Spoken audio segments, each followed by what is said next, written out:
What exactly happened on January 6th? How much of what we were told about that day is a lie?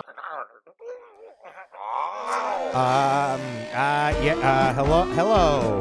Welcome back to Nobody Knows Anything. I'm your host, Andrew. Good morning, afternoon, whatever. Happy Insurrection anniversary. It's 1 year. January 6th. If it's not the day you're listening to it, just add the number of days to, the year anniversary, and make sure you do that. Before you listen, we got Peter today. Peter Smith, musician, beautiful human. We're talking about Tucker Carlson's Patriot Purge. Let's get ready. We're coming, swamp creatures! We're coming, swamp creatures! That's when they're all marching up to the Capitol, right? Yeah, so we're coming, man. We're coming, swamp creatures. Here we are again. It's Peter. It's Andrew. Peter, I'm wearing this tonight, too, because it's the January 6th, where we're talking about Tucker Carlson's Patriot Purge and the January 6th insurrection. But so I'm wearing this as a patriot, is a patriotic thing, because I'm like, fuck, I'm fed up with America on many levels. And I'm not saying burn it down, but I'm wearing the Starfleet uniform because it's Star Trek, and maybe things will get better in the Star Trek world, even though I watch a lot of Star Trek and it's rot with conflict. So it's not necessarily better, especially not on Deep Space Nine, which is what I'm repping right now with Captain Sisko. But and look, you don't have to dress up as Captain Sisko and wear blackface. You could just be Captain Sisko with white. You know what I mean? Like, not that anyone has that problem. Not that that's a big problem in the world. But let me add. I'm sure Trekkies who are known for their meticulous recreations have never done blackface. Right. Right.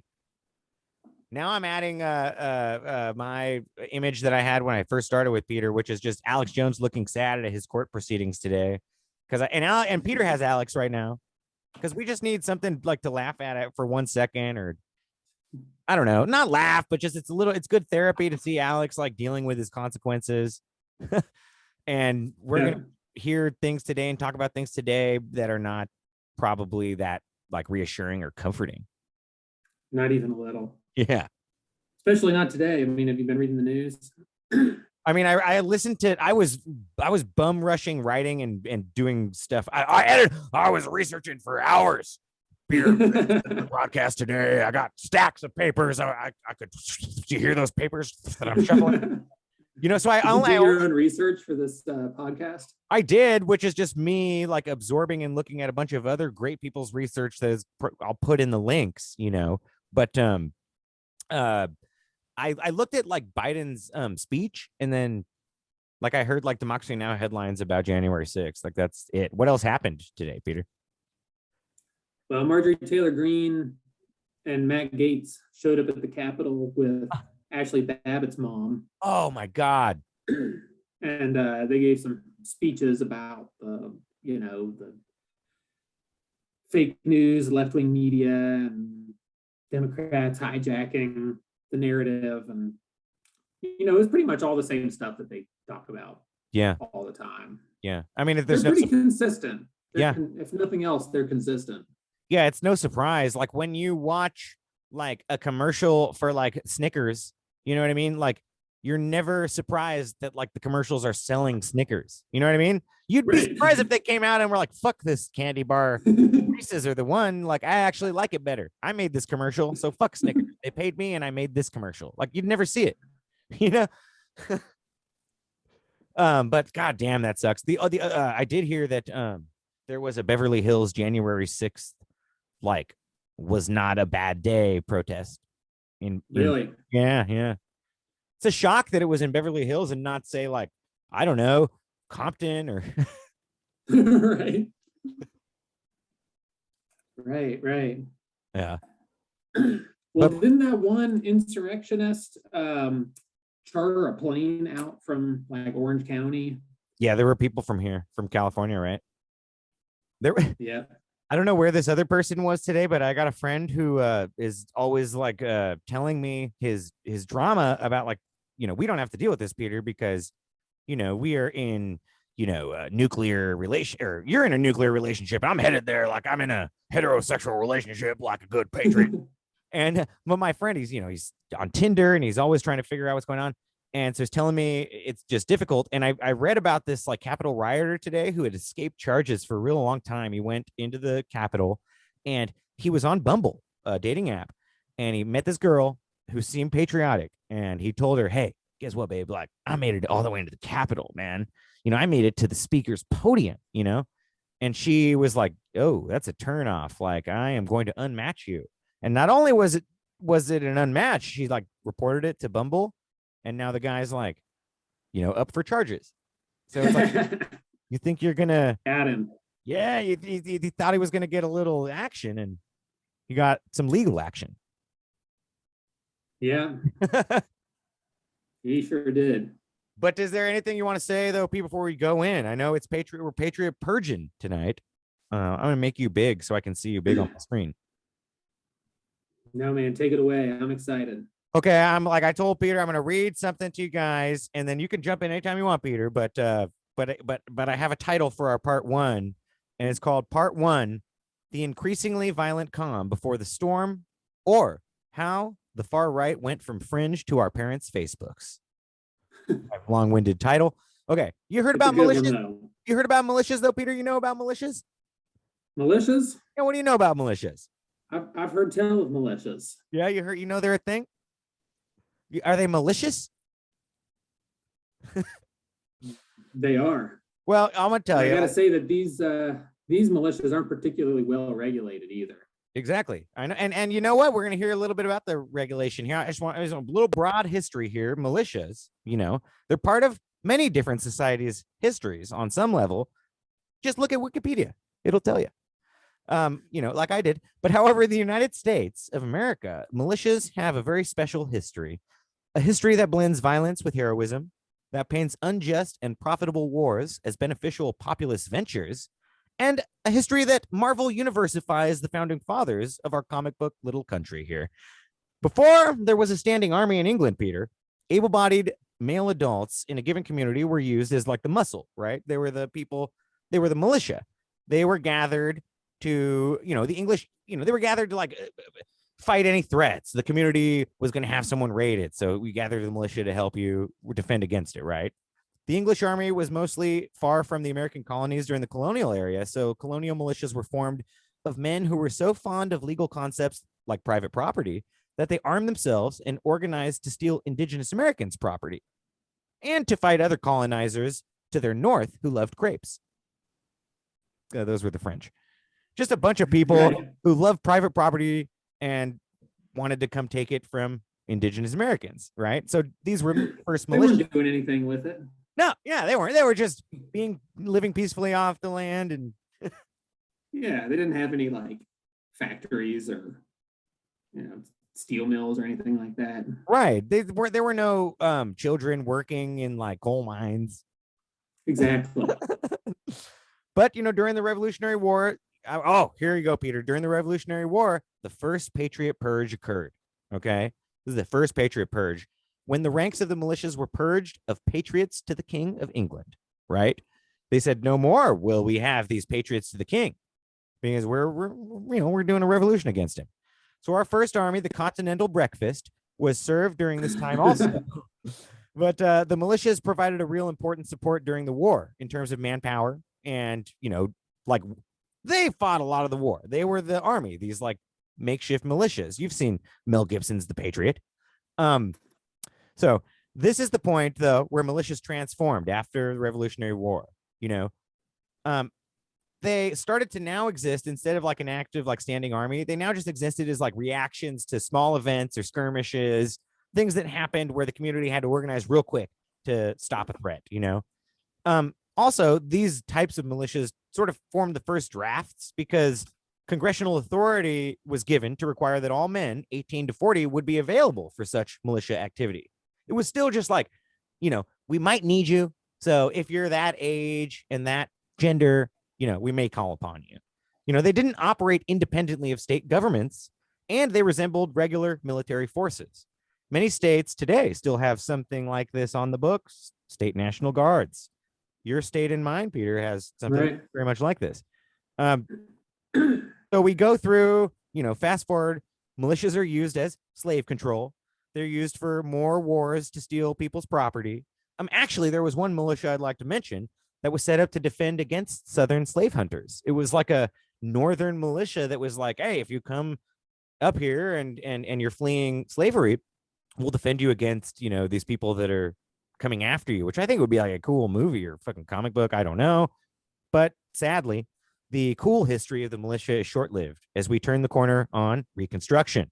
With the birth of the KKK and paramilitary groups like Louisiana's White League and other, quote, white line militias, as they were called, we start to see the same kind of energy that we feel today from militias, if you get my drift. They were used not only to intimidate marginalized communities, but they were also used to engage in violence and intimidation, including murder, to break up freedmen's organizing and to suppress voting and civil rights. Sounds kind of familiar, but that was over 100 years ago. These were the Democrats of yesteryear, Peter. Over the course of history, from then until now, the military explodes, of course. Private militias become decodified from the law, and private militias develop government resentment and anti-authority attitudes. These really flourished in these fringe militias as we grew up in the 1990s, places like Michigan, the South as well. And at this point, they also start to get labeled as hate groups. And today we know the names of some of these modern hate groups, right? I'm sure you can tell me what some of these modern hate militia groups are called. 3%ers, Proud Boys. Yep. Boogaloo. Wolverine Watchmen was one that is. Ooh, I haven't heard of them. Yeah, I wasn't too familiar with them until I started researching all of this. These are the ones that are primarily responsible for like the Whitmer kidnapping and the people that stormed the Capitol. They didn't really storm, but they occupied the Capitol in Michigan before all of this happened. There was maybe a precedent, Okay, but now I'm going to tell you a few things that I discovered in a Scientific American article, Peter, from a sociologist named Amy Cooter. It's a funny name, but she did a lot of good work. She's been studying militias for decades, and let me read you her basic definition of like militias today. She says, quote, across the spectrum, militia groups share certain similarities. Their members are almost exclusively white men. They espouse values of nationalism as well as yearnings to restore better times from this country's past. I and other sociologists refer to them as nostalgic groups. Their values were often entwined with racist and sexist attitudes, in part because they deny or disregard hostility directed at minority groups and women during their idealized version of American history. So they like what we hear about like civil rights and reform, like they often look at it and say like, I don't believe it, right? It's not something that we deal with maybe even then or anymore. Like they're against busing because that had a bad effect on, African-American communities somehow. And then she reports that this extremism has grown over the years. She says people who used to focus on like camaraderie, like Boy Scout preparedness at militia events, now are echoing claims that the insurrection at the Capitol was nothing more than a protest. Others repeatedly posted on social media about the need to personally do something about the supposedly stolen presidential election. Members making this shift were on edge during 2020, believing that their core values of individualism and self-determination had been threatened by racial justice movements, by the pandemic and efforts to control it, and by what they claimed falsely was fraudulent voting. Some more sentiments she observed, Peter. Militia members often told me they long for simpler times when they insist individuals, especially men, took more responsibility for working and providing for their families, where the federal government was smaller and not a substitute for self-sufficiency the way they perceive it to be today. So she makes the distinction also, Peter, about two types of militias. There's some that are constitutionalist militias, and then there's some that are called millenarian militias. And she says like the constitutionalist ones, they see it as their responsibility to uphold the Constitution, the originalist interpretation of it. They want small governments, and they see that their presence is like a warning to like overreaching from central authorities or governments that are doing too much, right? Then the millenarian militias, on the other hand, they take offense. They take like an offensive approach and often violent approach to demonstrate against what they see as problematic. Like they want to extract retribution against the ways government encroaches on their rights and their lives. And many times the government encroachments that they describe are bigoted fantasies that you might call conspiracy. Some dare call it conspiracy, right? Okay, so Cootie sees the more extreme Malarian view growing in prominence over the last 10 years. She said this, quote, "For most of the early 2000s, militias in the US were about 90% constitutionalist and 10% millenarian, and most posed little threat of violence. But that proportion has shifted toward extremism in the last decade as members feel increasingly fearful of changing social conditions in a variety of areas, like immigration, the pandemic, protest against police shootings of Black people, and the presidential election, fears which Donald Trump directly stoked." So as this shift from constitutionalist to millenarian, it's hard for me to say that word, millenarian is happening. It's like I feel like there's a direct relationship with the militia groups shifting to how the Republicans have shifted, to how the right has shifted, because 2/3 of Republicans, some people report today, believe that the election was stolen against all like odds and against a bunch of challenges in courts that have provided no real evidence, right? Still, based on like this rhetoric, like a vast majority of the Republican Party believes the elections were stolen, just like a vast majority of like these militia groups have kind of shifted from just being like, hey, we're on call and we're armed and we like the Second Amendment, to believing like QAnon shit, to believing conspiracies that are like provably false because they feel like their liberty is being threatened, right? It reminds me of the Republican Party. Anyway, so she says, no. So, we see the same conspiracy theories, like I say, we see the same conspiracy theories that are used to be relegated to dark corners and stoner sessions, now being passed out by our grandparents and parents on Facebook feeds. Don't tread on me flags. Don't tread on me. The Gadsden flag, Peter, are selling like hotcakes, and Amazon's delivering them to someone in your family right now. Whoever's listening, it's happening, And then one more time from Amy Cootie before we finish here. Constitutionalist groups that previously ridiculed conspiracy fantasies have pivoted to saying things like they were monitoring or researching claims from far-right conspiracy movements like QAnon, even as they denied like embracing them. They shared posts that prophesized terrorist attacks that never came to be, and they passed around fake news stories about people in Antifa who were traveling on buses to locations all over the country, setting fires and stoking general chaos. One of the most common forays into conspiracy fantasies that I saw in militias across the country post to social media pages leading up to 2020 election were images of Joe Biden, who was being affectionate with his granddaughter and other children. These were presented as purported proof of QAnon theories about pedophilia in Democratic leadership. So there you have it, Pete. I just tried to give a little primer about sort of militia movements, because in my research and reading about all of this, as I know, it's like there was a lot of warning. There's a lot of history in terms of what unfolded in what was described in the Tucker Carlson documentary and like why it unfolded, right? And so, Right. So there we are, Pete. Like you can comment, or if there's any questions or anything you want to say before we actually talk about Tuck. Yeah. Let me ask a question real quick about that word millenarianism. Yeah. Millenarian. Yeah. Can you say it again? It's MILLEN, millenarian. It almost sounds like millennial. Well, I was going to ask, like, it sounds like, it's related to the millennium. I wonder if that is an overlap with Christian nationalism. I don't know how much if anything, about like Christian, like evangelical end times theorizing.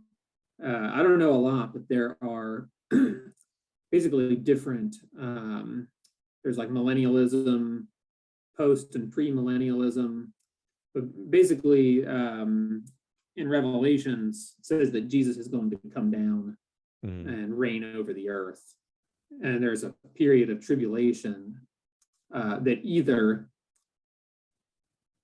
depending on whether you're pre or post or whatever, millennialism, he's either going to come down before the tribulation or after the tribulation or preside over the tribulation. So I wonder if these people, the millenarianism groups, militias, see themselves as like kind of protecting against that, or fighting against the tribulation, because the tribulation is associated with Satan. So they may perceive themselves as actually fighting Satan.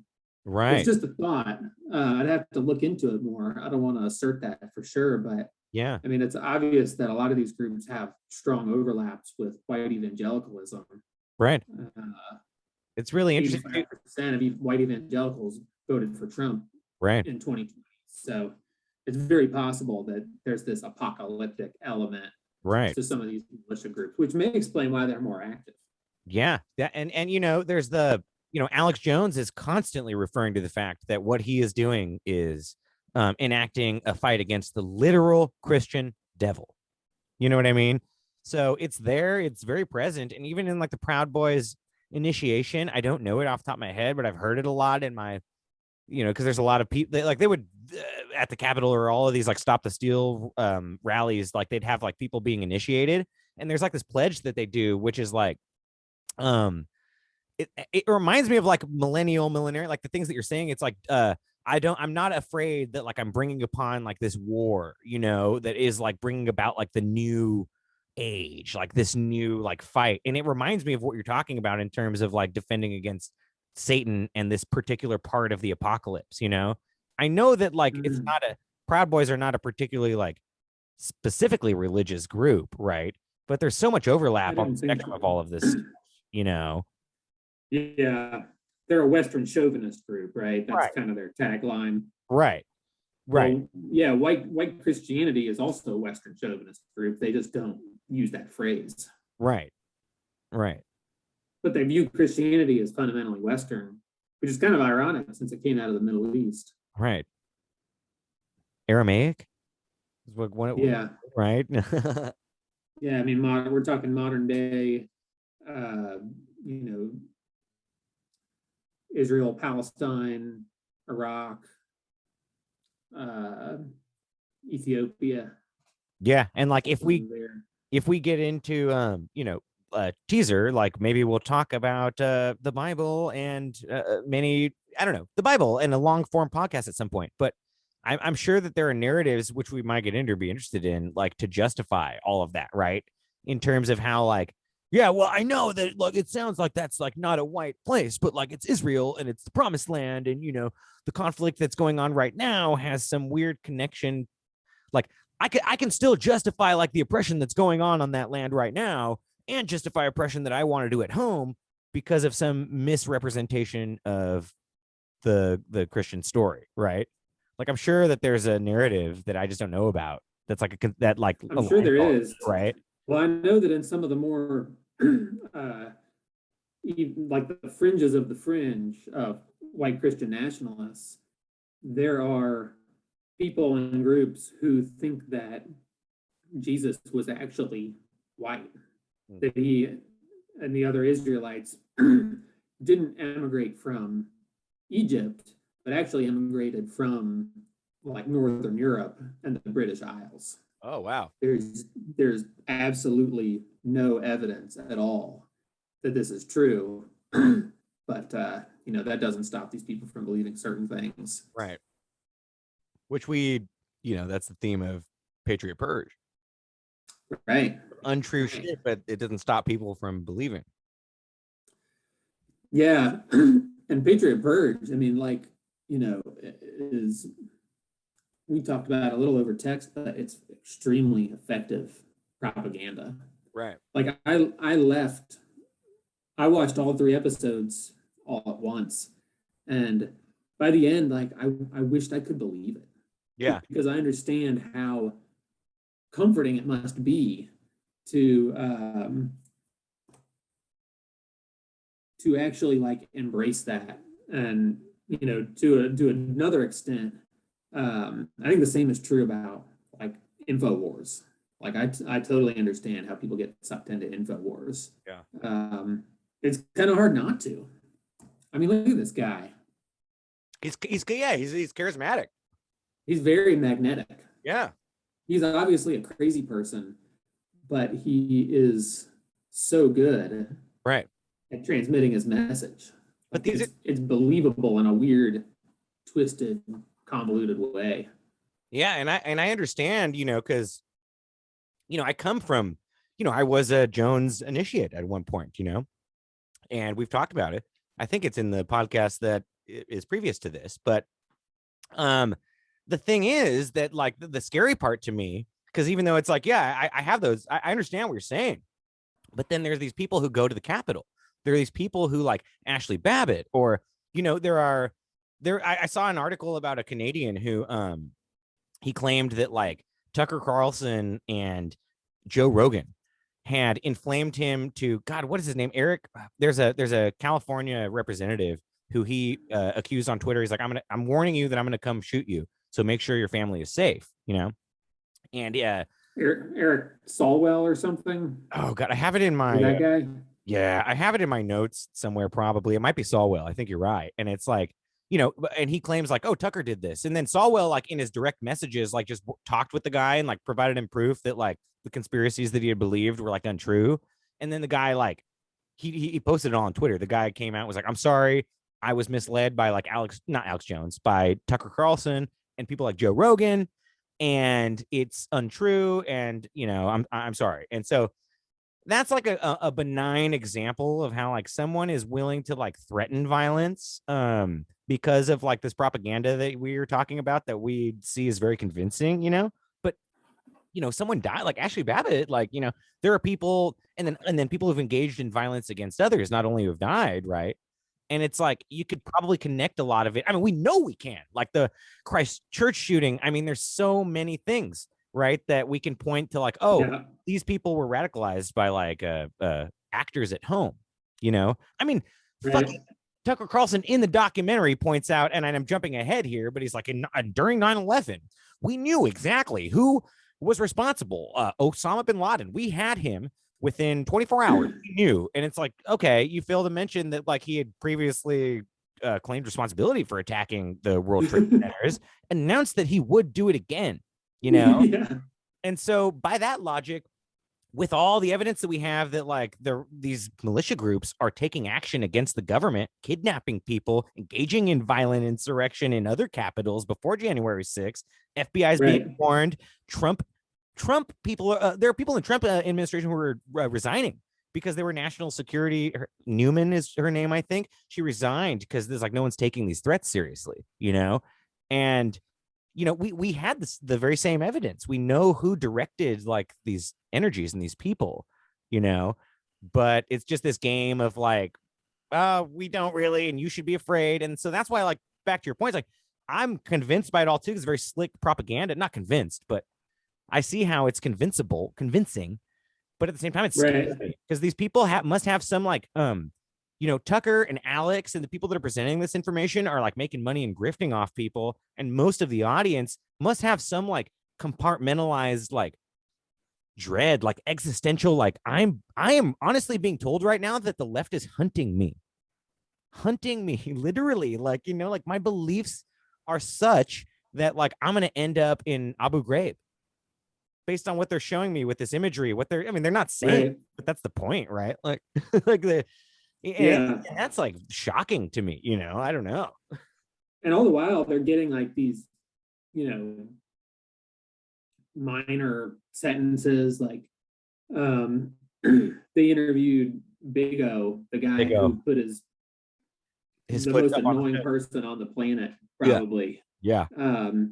He just got sentenced, and he got like, it was something, what was it? It was like 60 days in jail, and he can serve it on the weekends. Right.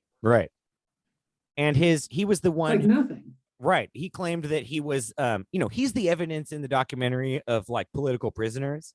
Like, there's a quote that Tucker says where he was like, many Americans are rotting right now in American jails because they were involved in the January 6th riots at some point, but they didn't do anything. And so he says like many Americans are rotting in jail unjustly. Right. And then his evidence is Big O, who did spend a couple months in jail, was released on house arrest, and now, as you're saying, is going to serve the rest of his sentence on weekends. He's literally not in jail while they're interviewing him in the documentary. Exactly. Like he's like kicked back on his tractor on his huge property in Arkansas. And then the defense, as always, is because they got lawyers, which we see his lawyer in the documentary, right? Who was like, oh, he was accidentally pushed into the Capitol. He would just happen to be there, and like the mob accidentally pushed him in, and then he just happened to end up in Nancy Pelosi's office. And then like a reporter was there and just happened to ask him, like, would you pose and act natural? And since he's a joker, his lawyer says in the movie, he's a jokester. He posed. He put his feet up on the desk because the mainstream media, again, corrupting people, a reporter, right? Right. Just such a silly narrative. And say what you will about it. Maybe I haven't done a good job of demonstrating that it's silly, but you go and look at his website. And again, Indigo has a website. Oh yeah, and it's the reoccurring story of like here's all my media appearances cataloged. You can find them all here. Every web page on his site has the donation link. You know what I mean? Like I could probably have found some investigation that showed how much money he's made off of this, but one consistent fact about everyone in the Tucker documentary is they're all making money off of this. You know what I mean? Yeah. Like they're selling their identity. Identity politics is such a bad thing, and they're selling their identity as these victims of the police and systemic violence. They're selling it to make money for themselves, and it's just so shocking because those same narratives would never apply to a person of color or to someone who's actually fighting to reform these terrible systems, right? Right. They never get brought up. Yeah, for sure. Well, the whole identity politics thing has always irked me that the right complains about it so much because contemporary conservatism is the most potent form of identity politics out there right now. I mean, it's white identity politics, right? So they don't, it's not really treated like identity politics, but it's all about being a white Christian, right, for the most part, or at least being like kind of adjacent to white Christianity. Right. Like Ali Alexander obviously isn't white. Right. But he definitely exploits, the language. And I mean, he was the only person who wasn't white, I think, in that image where they're praying or that scene. There's one more person that's mentioned, actually, but he's mentioned as an enemy, and that's John Sullivan. And we can talk. I want to talk about Ari and John, but I feel like on some way they're both used for their identity. Is it Ari Alexander or Ali Alexander? Oh, maybe it is Ali. It's Ali. I'm sorry. Okay. Ali. Yeah, right. Oh no, I just want to make sure. No, you're right. But Pete. Yeah, the John Sullivan's an interesting character. I remember reading about him at the time, like about a year ago, because he was one of the first people who was put forward by the right as, see, this isn't really us. Yeah. This is the left doing it. Look at this guy. We'll talk about let's talk about it right now too, because then Sure. But do you know about like his family history or whatever? Like I looked into it a little bit. He's got a brother that's involved in like a extremely like right-wing group that's like somewhat active enough to garner attention and have some media coverage, right? His family is like pretty conservative, and there's like documentation of his brother saying like he didn't seem liberal until recently, And then like the Utah Black Lives Matter movements, you probably heard about this, that like because he's from Utah, and I think he was Mormon, but raised Mormon conservative, perhaps. I think. Don't quote me on that. But in Utah, in the Black Lives Matter movement, like they have disavowed him. Like they have said, like, yep, he's never come to any of our meetings, but he is posing as an activist, and he's like representing like Proud Boys.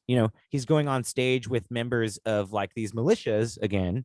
And platforming them, and then he's protesting like arm and okay, like I think let me make a distinction in terms of I think that there would be some I think that it would be wise for the left on some level to talk about guns and to talk about how it's not crazy to be enthusiastic on some level about guns. You know what I mean? Like it's okay. Like not every gun is evil. And like some people have a very legitimate, healthy, not violent, crazy enthusiasm. And it's like maybe a community building thing. I don't know. I'm part of the Socialist Rifle Association, but I don't practice and I don't have a gun. I'm not a gun guy, but I understand that you're part of the Socialist Rifle Association. Yeah. Nice. But so I'm not saying that because he protests like with guns and he's using all of this imagery, guns are bad. But the way that he's doing it, and it seems like there's a lot of documentation and people who have said he is trying to garner attention for himself. He's like a performance artist who just wants like hits. He, again, has a website where he's selling like Antifa body armor, selling boots, selling like riot gear for when you're at a protest. Do you know what I mean? Like, it doesn't, and it seems like BLM and different activist groups who are actually trying to engage in like affecting change have commonly come out and said, he's not helping us. And in fact, we've distanced ourselves from us. He was escorted out of BLM events by like BLM people because they were just, they're so upset about what he's doing, you know? And I could understand if that's what you're doing, that it would be very upsetting for people that are actually trying to generate change, you know? Yeah. I'm not saying he is that, but there's a lot of people saying that he is, you know? And again, that's not brought up in with, there's no nuance. It's just, here is a general left-wing advocate, Patriot Purge, right? This is everyone you saw on the news in terms of the BLM protests, you know? They're this kind of guy. And I have family, I know people who only watch this kind of stuff, Fox News, Ben Shapiro. And when this is what they're getting, it's just, I mean, it's not fucking level-headed. It's like how they were talking about during the migrant crisis, the families at the border. Fox News never interviewed any families that were actually enduring what was going on. It was all just propaganda about like immigrant caravans and shit, you know? Yeah. But Pete, we've been talking about Patriot Purge, but I also have a sub headline for our Patriot Purge discussion. So let me just read it. You know, it's part 2, which we're already halfway through, which is good because we're postmodern. We don't like structure. You know, we break things down. Exactly. So part 2, and here we go. Very truly, I tell you, those being held for the January 6th Patriots protest are like the Guantanamo prisoners and Abu Ghraib prisoners, but were also foolishly deceived into protesting at an event that wasn't a riot or insurrection, but was made to look like one by the majority of the people in attendance who were probably Biden Antifa. It's supposed to be confusing, and it reminds me a little bit sometimes how Jesus talks to people who don't get him. But sometimes I'm like, okay, in John, I'm like, Jesus, like you're being a prankster right now. You know, you're being unnecessarily silly. Like, hey, like he wants to jump in. You know, he can be kind of trolling at times, right? A little bit of a troll. But I don't bring him up in that. I don't liken him to, you know, that sentiment in that subheading. I just thought for some reason it popped up, like, because we're reading. Well, if he were alive today, hypothetically, he would probably be an avid subscriber to Fox Nation. You know, I don't think so. His values overlap with the content of Fox News. You're right. 100%, I would say. I think you're right. Yeah, actually, you know, you made me read the book of John, and it's true. Like everything he says in there is kind of like, make sure that you're supporting the status quo. If you're in the temple and people are doing business and make a profit, that's cool. You should probably just make sure that the bathrooms in the temple are strictly a binary gender. You know, like that would probably be what he would be working on right now. You know, he wouldn't be overthrowing any tables or breaking any temples. You know. Yeah. And rooting out critical race theory too. Right. He hates Kimberly Crenshaw. Absolutely hates her. Will not tolerate Kimberly Crenshaw being taught to kindergartners, which is what I understand happens. Right. That is what happens. And then they make them watch Jeopardy, the reigning contestant currently, you know, it's a shit show. Yeah, I know. Elementary school kids are being forced to watch that one Jeopardy episode with the gay guy on it. Oh God. Well, you know what's corrupting their minds. I'm not a Jeopardy person really, but my friend that I mentioned before, who's a online dater, he is. And I spoiled to him. I can't remember her name. I wish I could, but she is she's a trans woman.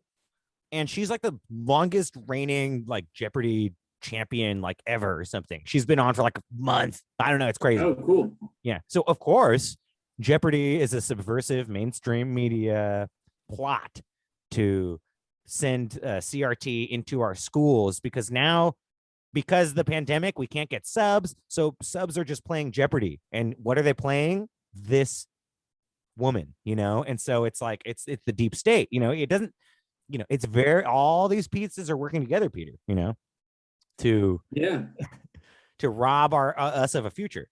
But let me okay. We said that. Oh, I want to say this, Peter, and we've already talked about it a little bit, but what if you could summarize, like if you're giving a log line, you were doing an elevator pitch, what's the point of Patriot Purge? Like, what is it trying to instill? Like, what's the message? I'm just curious, a short one, because we're gonna keep talking about it, but yeah.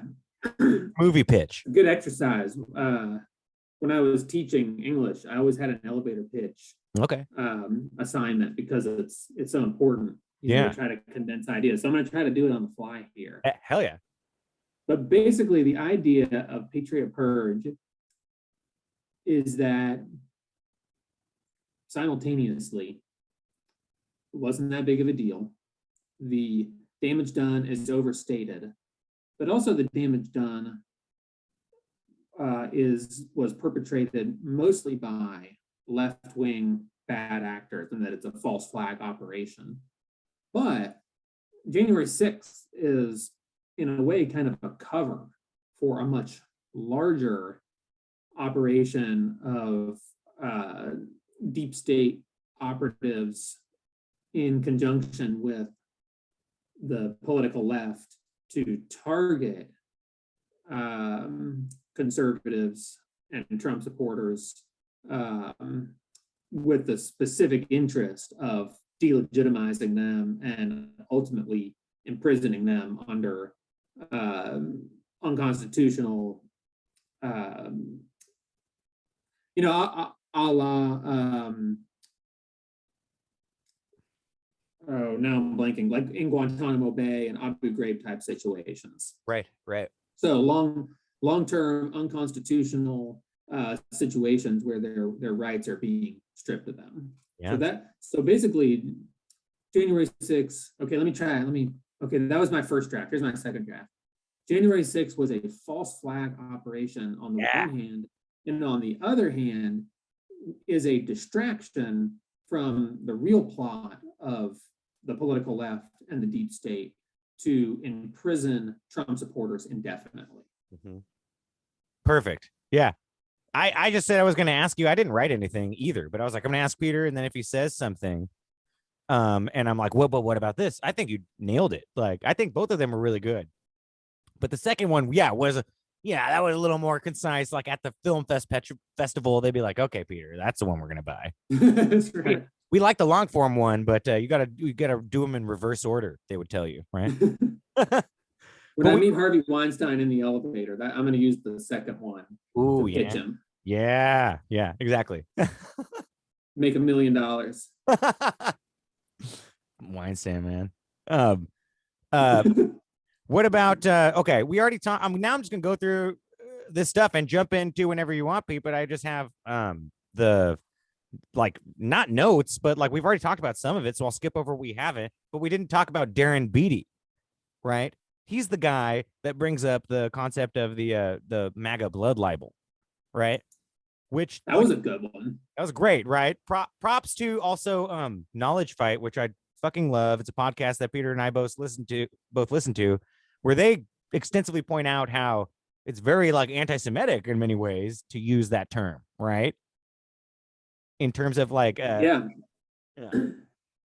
what did you feel when you heard it? Like right away, were you like, whoa? Like, because I kind of had to learn about it a little bit. Like I knew blood libel was a thing that was used in terms of groups that were like Elders of Zion. Like I like that it was in there somewhere. But I kind of learned listening that was more offensive, you know? Same. Yeah. It definitely jumped out at me. It felt very extreme. But I, like you, I didn't know a lot about it off the top of my head, but when I learned about it, it was actually even worse than it seemed to begin with. Right. But it is logically consistent with the alt-right. It's not even the alt-right anymore, just the right. Yeah. Like the right-wing conspiracy theory ecosystem. I mean, it's totally consistent with QAnon. especially like some of the more extreme. I feel like QAnon conspiracy theories are kind of on a spectrum. Like they, in some of the scenarios they're just sex trafficking kids, and in others they're like, murdering children in like ritualistic cannibal sacrifices. Yeah. For some reason. And also, Ron Watkins, administrator of 8chan, some people think for at least some portion of time was Q, now running for office, I believe, in Arizona. Very contests the election, and very instrumental in his platforms of organizing to get to the Capitol on January 6th. So, you know what I mean? Like you say, the spectrum is very wide, and it's people who are just interested in, reptilian, or they're drinking baby blood conspiracy theories because that's quirky, and then people who are going to take action and like go do things and organize, Yeah. Well, I think that not to get too far off track, but I think that the right has a really convenient kind of get out of jail free card using the whole false flag. I was thinking about a guy from down here in North Carolina who drove up to DC to go to that pizza place. This was in pre-QAnon. This was in the Pizzagate. He's Probosaic, right? I believe is his name. Was that his name? I can't remember. He's now a One America News commentator. Own. Is he? Own? Yeah, he's got his own show now. He's a big personality now, but he went and live streamed at the pizza place, right? Is that who you're talking about? Oh, I'm talking about the guy who went and who took the gun? People there. Oh, fuck. Yeah. The guy who no, I know who you're talking about. Yeah. Propasek, yeah, that guy's a nutcase, but I'm talking about this other guy who drove like 800 miles to shoot someone. I don't know if he actually shot anyone, but he fired shots. I don't think he hit anyone. Yeah. He kind of fired indiscriminately into the pizza place. Right. And the right said it was a false flag operation. That's very convenient. It reminds me too, just because you're saying it right now. There's two people credited to having written this thing. Oh God, I can't remember. Patriot Purge. Huh? Patriot Purge. Patriot Purge. Yeah, it's Tucker, and it's this guy called Scooter. Like I think it's Scooter Downey. I think his name is. Scooter. That's right. And the other, one of the things that he did, and a lot of people like gave him shit, was he directed a Pizzagate documentary. And like he was kind of just, it seemed like he was maybe just an up and coming director or writer, filmmaker, and then it seems like he made that movie, and everyone was like, "Oh, you're like this kind of person," And now he's being employed to help create Patriot Purge, And let's take this moment to remember that it was, I think, less than a year ago that Tucker Carlson fired one of his top writers who had been exposed as posting on white nationalist forums online. Wow. Let's also take that moment, Peter, to remember that Darren Beatty, who we were starting the blood libel thing that led us here, was fired. Full circle. Yeah, he was fired from the Trump administration. He was a Trump speechwriter, fired for engaging with white supremacists like Richard Spencer and appearing on stage with them. Too extreme for the Trump administration. That's something. How did Stephen Miller not get fired if that's a fireable offense? I know. I don't know. Something he did must have been invaluable, right? Like maybe Darren Beatty was a shit speechwriter. I mean, he doesn't really come off that great in the documentary. He kind of looks a little like slovenly. Is that the word? Like slovenly? Like he's just kind of like I don't know. I hate to make fun of how someone presents or how someone is, but I think some of the people in the documentary, yeah. You have a podcast. You can do whatever you want. Yeah. Yeah, but just to bring it back to Darren Beatty, I think the blood libel thing, I mean, it makes sense that they would push that. Mm-hmm. It's not a far cry from QAnon, and there's already this idea embedded that Democrats are willing to do ritual sacrifices. Right. Exactly. And that's like all the conspiracy shit that he's kind of like alluding to And then also I think his narrative here, like the point of why he's there is like Capitol Police Officer narrative, which we can talk about like later. We don't have to do it now or whatever. But the one where the guy that died from a heart attack had been reported as have been killed by like the riot, but then like mainstream media did what journalists should do, retracted the story and corrected it, right? But he's using that as like, oh, that was a fake story that was used in the same way that WMDs were used to justify the Iraq war. Only now the war is not against like some foreign people, it's against patriots at home, and like I feel like that was like kind of what he capped his end thing with. It's still just kind of like he's just trying to paint a story that scares people because there's not really evidence for that. But I remember that seemed like that was what I capped my notes for him as, and I was like, all right, like there's Darren fucking Beatty,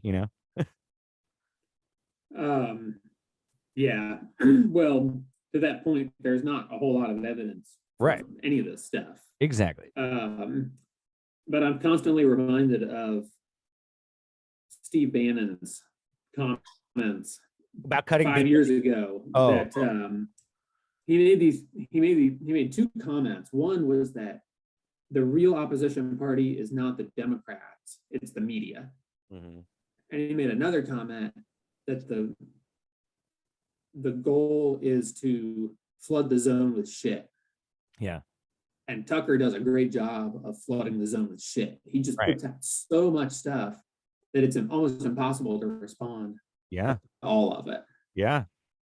Same. So, I mean, if you fact check, half of his lies, that'll still take you many, many, many hours to work. I mean, there are a lot of lies. I'd like to go through again and just count all the lies. Yeah, we could do a follow-up. Like an avalanche. It's constant. And it's that Alex Jones method that we talked about a little bit too, because that guy's broadcasting 4 hours a day, every day. He does emergency broadcasts when he feels he needs to. So it's so much of people's lives. And he is giving so much of his life, just talking. So much so that like he can overwhelm court systems with the like documentation and data and evidence that he submits in discovery. It's like, they're like, hey, we need what you talked about with Sandy Hook. And we need to make, to figure out what kind of claims you're making and see if it's justifiable that you were engaging in, I guess, fraudulent or illegal activity. And he can tsunami them with like his radio shows to where it's like, you know what I mean? Like he can just avalanche them with like material and stuff. And then he can claim like, oh, I'm just sometimes playing a character. Sometimes I'm selling supplements. Sometimes I'm a political activist because I do believe these things about the globalists, and about Jesus and Satan. You know what I mean? It's like, it's so perfect because what you're saying, it's flooding the fucking, the fucking system. It's just constant output of stuff. And it's weird how it works as a defense mechanism, or as a grift mechanism, as a way to like sell shit, because he has said himself that he just repeats stuff. And like the more he repeats stuff, even if it's untrue, people believe it. Like he knows the psychology, and people oftentimes like that I've read about or whatever, who come out of like some of these conspiracy groups or QAnon, it's like they know about it. Like they have like the doubt, and they just kind of like keep hearing it, and it's almost like they just become comfortable with it. And it's a fun like community or group to be a part of, And it's so scary to me about it all is because I know what that's like, wanting to find camaraderie or a group, and not everyone, like I'll say, like, I think it's a good thing to say, like, not everyone who goes to the Capitol, not everyone who's a Trump supporter, we're saying are capable of this crazy stuff that we're talking about and violence, but enough of a segment of this population are, and the figureheads of these movements, like, are doing everything they can to stoke violence. They're not being subtle, like Trump. Right. Everything that was happening. So it's like that little bit that gets through that is going to enact that violence. And we see how militias are increasingly getting extreme. We see white supremacists being an increasing domestic terror threat. I mean, there's all these warning signs, right? And it just kind of, it continues, and we still don't know who's responsible, according to Tucker, for the surge on this people, right? I have an idea of who's responsible. Right. Yeah, I mean, another question would be, probably not there's way too many Trump supporters to assume that they're all capable of violence. In fact, I assume that most of them aren't capable of violence. Right. But how many of them are accepting of the violence? That, I think that's a really important question, because, I mean, a lot of these people perceive, maybe correctly, that a civil war is imminent. Right. And so, you know, in war times, not everybody's going to sign up to go to the front lines and shoot a gun at someone. Not everybody has that grit or passion or whatever you want to call it. But a war doesn't only need soldiers, it also needs people, like the war effort. It needs people to back the war. Wars are still political. Right. And obviously that's what killed George W. Bush's presidency. It wasn't so much the war, it was that he lost popular support for it. Right. I mean, the war could have stayed completely unjust, as it always was, the war in Iraq. Right. But if people kept supporting it, it wouldn't have mattered. Right. So a lot of it is perception. And so, yeah, I mean, it's kind of a sleight of hand in a way. Like, you're saying that 74 million Americans are violent extremists. Well, no, you know, I don't think anybody's saying that. Right. Only that a huge portion of those are comfortable with violent extremism. Right. And that's the point of Patriot Purge, is to say that what happened that day is something that you should be more comfortable with than it appears you should be. Right. So it's like, it is a sliding into extremism. It is a sliding of like the general right into being okay with shit that is more fascist. You know what I mean? Right? Like, I mean, and it's subtle, and it's like, you know, I was at Thanksgiving. Not Thanksgiving. What did we just have? It's Christmas. Christmas. So I was there, and I was overhearing, you know, I have some family who's kind of old and kind of conservative, hates the lockdown. And I was just like listening to their conversation from afar. And this old guy, he's like, I think he's 90 something. It's like my stepdad's dad, you know, and they were just talking with each other. You know, the only thing you can do now is like get armed, like, you know, the mainstream media lying. And it's like all the stuff that we're hearing from all of this. I'm hearing it from these sweet old people who are just watching, like, right. You know what I mean? And why on earth is the only thing you can do to buy a gun? I know, you know, kill someone in the media. and these people are not like people who they didn't go to the Capitol. They're not going to go to a militant protest and engage in violence, but they are justifying it in their minds because of a made up enemy, that the election was stolen, that progressivism and the left is stealing the virtue of the world somehow, right? It's right. It's real scary, because you start to see it around everywhere. And the more I pay attention to this stuff, because I just like it for some reason, you know, the more I become crazy when I'm trying to just have normal conversations with people, because I'm like, oh, you know what, that is the tip of the iceberg of, you know, like that little thing that person's saying has like this deep connected root to like this militia movement and like violence and the Proud Boys, and you can draw all these lines, and you know what I mean? I start to feel like a crazy person, like Charlie Day from It's Always Sunny in Philadelphia, drawing lines of yarn between all these, you know, which it kind of feels a little bit like. Yeah, I mean, it doesn't help that, and I hate to do this, but I do think that the media is culpable. To a degree, because of the mainstream media still does a lot of both siderism. Yeah. And they're still legitimizing the Republican Party by not, you know, calling certain things what they are. Yeah. Wow. Is this too general of a viewpoint here, Peter? It's like when like when I was talking about the militia stuff, it's always like, oh, there's these people just coming together to defend their communities. And I couldn't help but feel like they're fighting these wars for like the people that like own the land, or the people that are in power, right? So it's like these people have to like disrupt their lives to join a militia to like fight against indigenous Americans, or to fight against people at the benefit of someone else that's making a profit. Like it's always kind of that, right?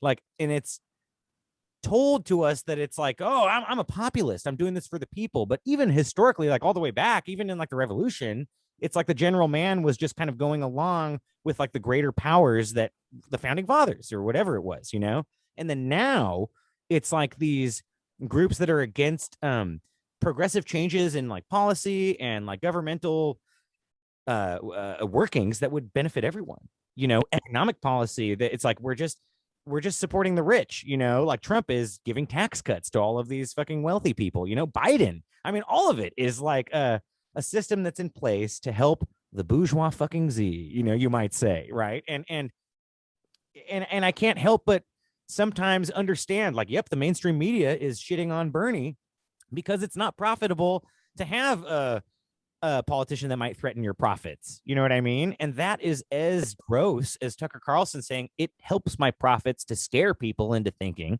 that January 6th is an encroachment on their rights. Yeah, it's like the same beast of like, let's sell these slogans and these ideas and these like products of ideology so that we can just generate income, and it's like the left does it, the fucking right does it, and it's really upsetting, but the right has a certain, I mean, they're more interesting. like in terms of like an outside observer, they're like very interesting, because the left does it and it's, I get how shameless it is. Yep, we're gonna do a bunch of great shit for you. Sorry, we just wanted your votes. It's very transparent. But the right has a playbook, and they dramatize things a little better. They've got some good conspiracy theories. Yeah. I don't. I think this kind of goes back to so like for the most part, I would say, on the whole, the country is left leaning right now.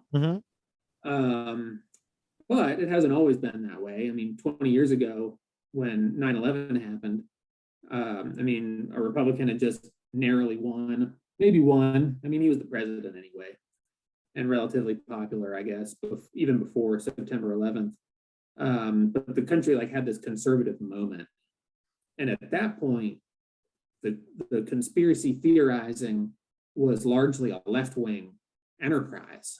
All that 9/11 was an inside job. Yeah, Jones hated both. Like, right? It was almost an extreme. It was kind of a libertarian left, but it was certainly left.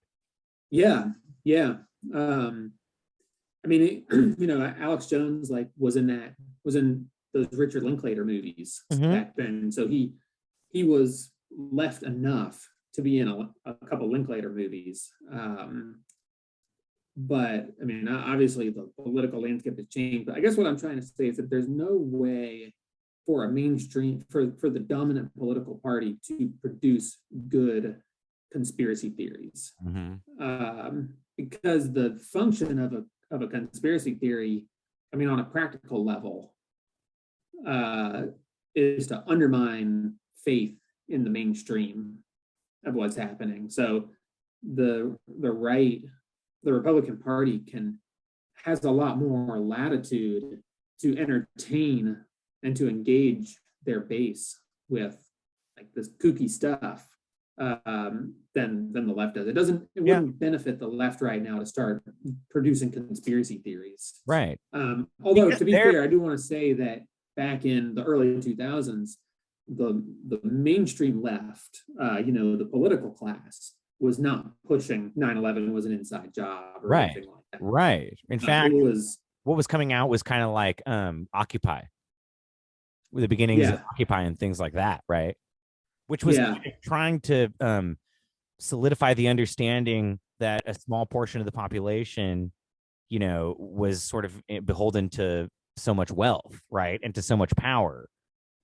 Yeah, ironically, so currently the political right, and when I say the political right, I'm talking about like elected officials, elected politicians. The political right is pushing conspiracy theories. They're pushing just blatant lies. Yeah. But 20 years ago, during our country's conservative moment, like kind of the end of the Reagan era, like the neoconservative moment, the political left was pushing truth. Occupy was based on, the consolidation of wealth by the 1%, which is true. Yeah. And they were pushing back against the war on terrorism, the war on terror, like especially, the war in Iraq. Right. I think there was some justification for the war in Afghanistan because of the necessity of getting Osama bin Laden. Mm-hmm. But, the Taliban was ready to surrender in 2002. And Bush said, no, we're gonna fight you, and we're gonna do this the hard way. Yeah. So it wasn't really there was some immediate justification, but it went away very quickly. And then obviously the war in Iraq was a total fabrication, and that was the other big thing that the political left was pushing then, was that there were never any weapons of mass destruction. So I think it matters that the right currently has gone so far off the rails that they're not even really, trying to push ideas of any kind. I mean, as much as I dislike George W. Bush, in 2000, he ran on actual ideas. Like he wanted to reform public education. Yeah. For example, I'm not saying I agree with his plan. Yeah. But it was an idea. It was a policy proposal. Yeah. The right doesn't have any policy proposals at all. Yeah. And at the 2020 RNC, they just re-upped their last platform. We're just going to keep making America great again. Yeah. Yeah. Like that's literally what they said. And that's vague. And like, what does that mean? And then oftentimes the left has specific, like recently, the left has specific policy proposals, and then they just get votes and don't do them, And so it's it's interesting to me, and I wonder, like, what I'm thinking as you're talking about everything is like, do you think that just our age now in terms of like the internet and like access to information? Because I feel like on some level, even though things like Black Lives Matter and all of these like progressive movements that are coming to the fore and have been, being worked on for so long, like part of why there's so much awareness now is because of the age that we're in, where information is shared and spread so much differently, right? And that wasn't the case like when Bush was like president, and when conservatives felt more grounded or Republicans felt more grounded, because, and I'm not saying it as a justification for like the left's great and the right's not, but it's like almost like, well, now like we just have access to everything, like we can kind of figure out what's going on. And it's ironic that like things delve into just misinformation, lies, and conspiracy even more so. And I can't help but feel like on some level, well, that's just profitable, like, and it's like, that's like there's this study that I was looking at that was showing, and I had it at the end of what we're talking about, but it was saying like, we're analyzing all of these like companies and corporations who after January 6th made all these posts and statements saying like, we can't ever have anything like this ever happen again. It's an affront to democracy. Like, we're going to question how we spend our money, like we're not going to support this kind of stuff. And then the study showed that like a month after, a couple weeks after, for many of the companies, it was just like, they just continued to contribute to politicians that were opposed to the actual results of the election. It was like, they just kept engaging in business as usual, but they would come out and say like, we're against this. And it's like left up to all of us to like, wait, is what you're saying really true? Just like with Tucker. Wait, is what you're saying really true with Alex Jones? Is what you're saying really true with the mainstream media? With everything. But it's like, there is a kernel of truth to like the reason why Black Lives Matter happened. There's a lot of truth. There's not a kernel. We can tell you why that happened, and we can tell you why those movements were protesting and became so big, but in this like sort of just information war that we're in, where everything is just, it's just, there's so much, like you can just pick and choose, and you can just be opposed to an election that's clearly not fraudulent.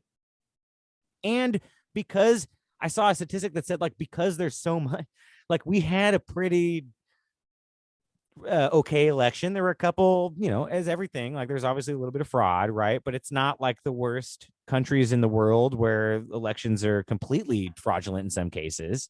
And because of like the backlash that like we just don't believe, I saw somewhere, and I wish I could remember, maybe I'll be able to find this with the sources, but like, because people just don't agree with an election that's clearly not fraudulent, we're considered a backsliding democracy in some like European study journal that looked at us. It's not because like our elections are fraudulent. It's just because there's no faith. And I Right. and it's been, and a lot of that distrust has been manufactured for like capitalism, for making money, for like the same shit that like Right. created like that necessitated slavery, for the same shit that, you know, it's the same old fucking story.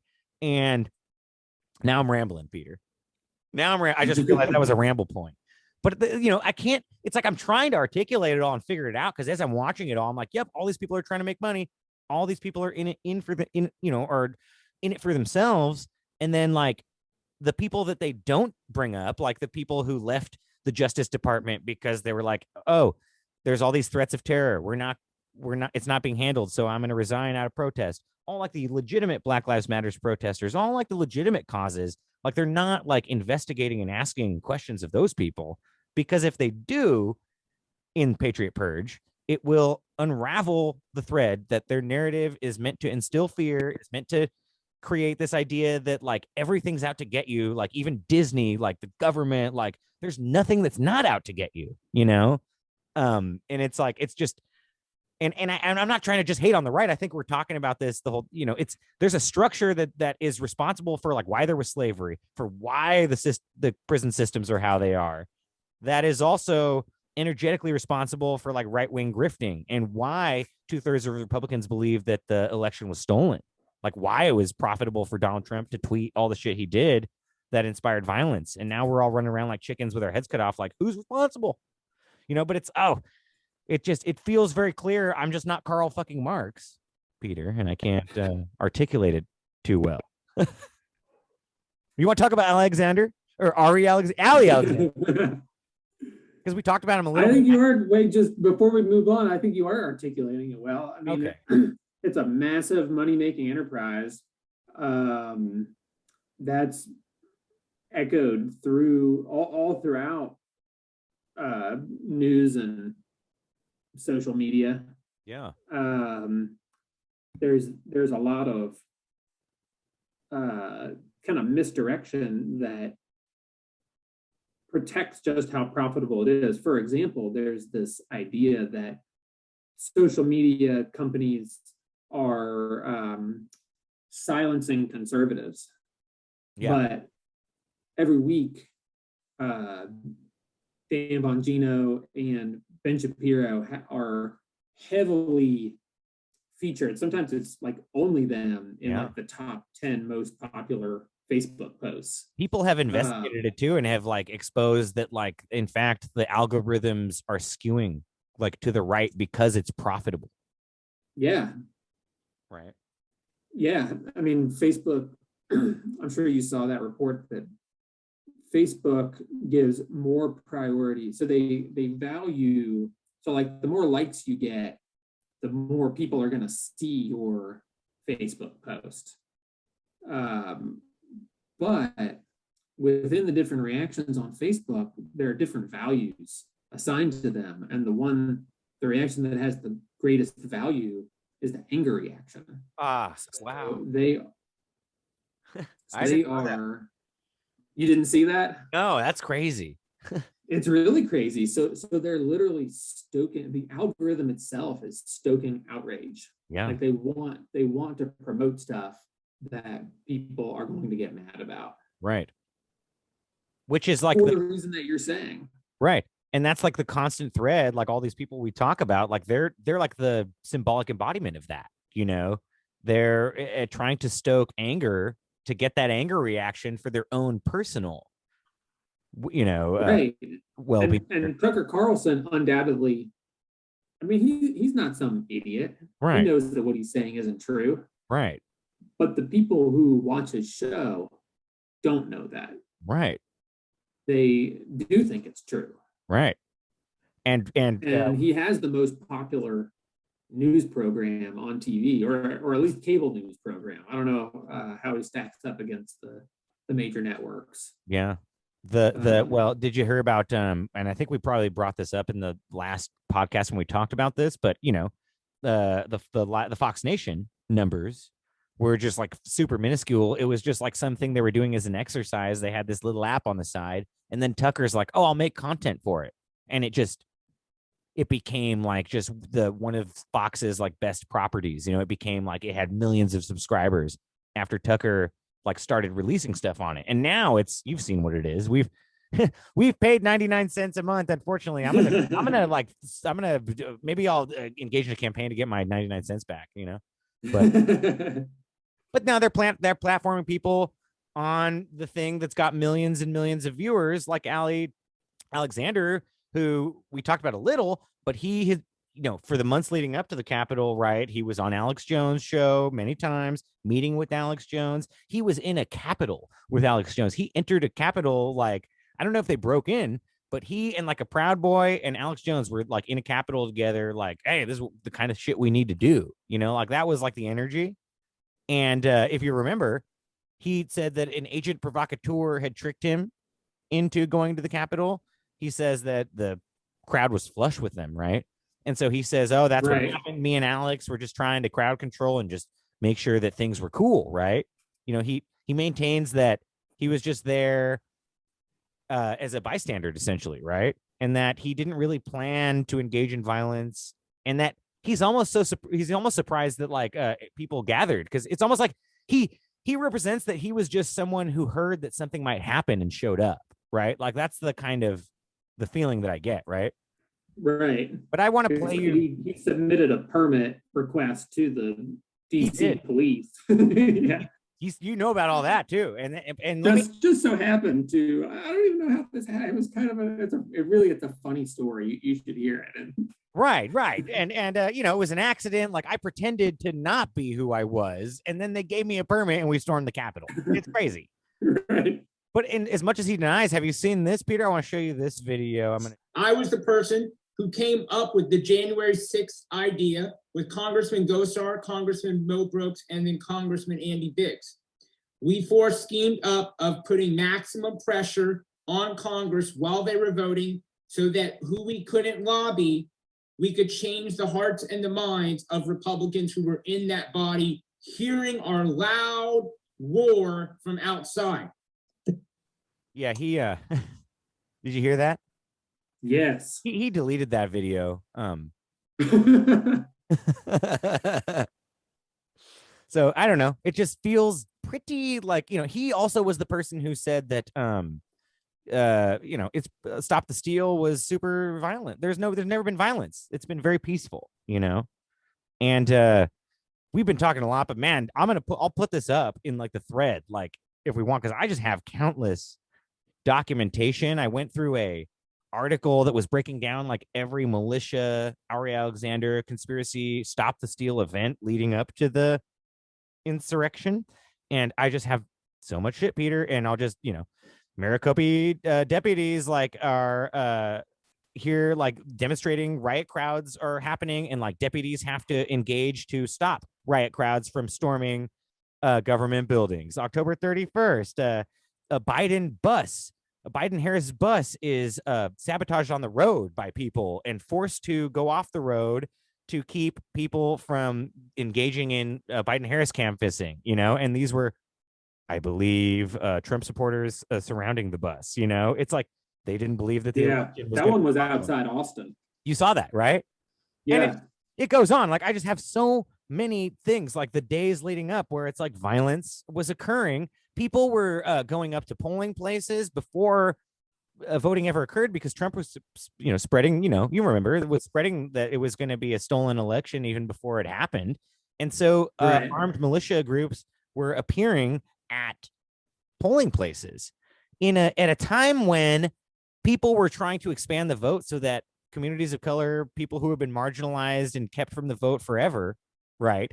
We're trying to expand the vote. At that very same time, we had people who believed that there was going to be some fraudulent election that were like patrolling voting places with guns, in the same way during like Reconstruction, when we talked about the militias organizing with like the KKK and shit to stop like Freedmen from being able to organize and vote. It's like, I get that like I'm being a little sensational here, but it's sort of the same energy, right?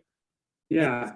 And this is all after Ari Alexander tells us, I'm sorry, that there was no violence, that there was no intimidation, no threat of force, you know? Doesn't he say that it was the least violent political movement ever? He does. That's a very Trumpian turn of phrase. Yeah. And I'll put up, like, I looked up, you're right, that was the least violent. Yeah, right. That's a Twitter tweet for sure. A Twitter tweet. Yeah. But I'll share too, like during like how we're talking, Peter. But I have all these like Proud Boy like invitations to January 6th, you know, and it's like, come get ready to like shatter teeth, come get ready to hang people, you know what I mean? And this is from like the people who believe that the election was stolen, but they're gonna go about it in like a very peaceful way, you know? Right. It's crazy, and I'm just scrolling through. Where were these invitations sent? Or are you talking? Were these like in mass emails or on Twitter or what? These are mass emails. These are like militia groups. This is on Parler. This is on Facebook, Twitter, everything, you know, because it was before a lot of these people were like banned, you know. Trump was still on. Actually, I have let me read. This is from Ali Alexander directing followers to go to the DC protest. And here's like an email that he wrote to people. #StopTheSteal wants all patriots to stand up with us in DC on what should be the most historic day ever, January 6, 2021. Please be aware that while we support all groups coming to DC, some are maliciously soliciting and raising funds for unrelated expenses like makeup and buses and public relations budgets and joyrides. Be assured this is not us at stopthesteal.us. Let's make history the right way. Stop the Steal stands ready to fight back on this historic protest. We do need your financial support to make it happen, though. To all patriots, who have donated to support to stopthesteal.us, thank you. We need your continued support. To those who haven't yet donated, we're asking you now, use your dollars to send this message. We will not allow our republic to be stolen from us. Please help us cover the expenses for security, audio personnel, signage, video personnel, secure lodging, and other expenses related to the undertaking of this magnitude.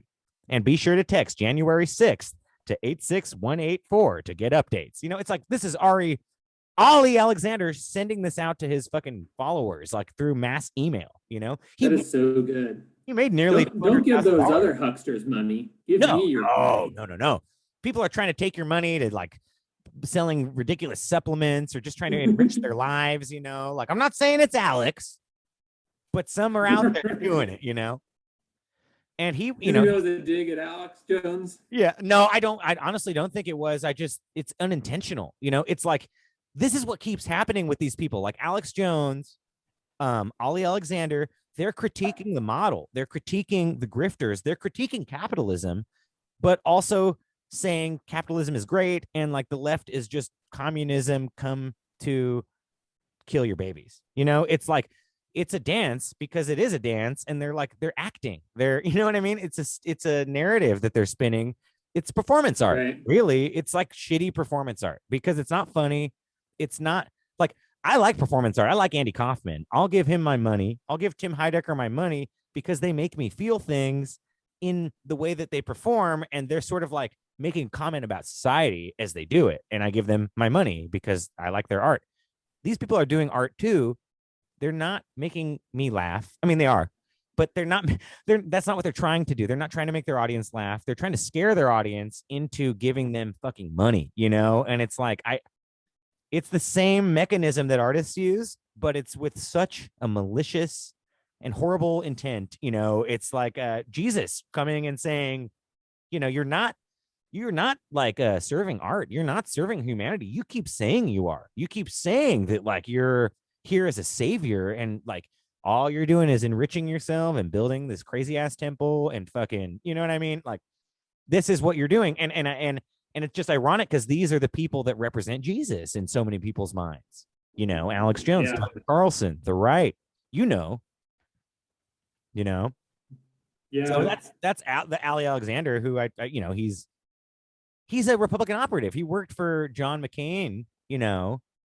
He's a Republican, and like he's trying to kick off the McCain campaign for grifting.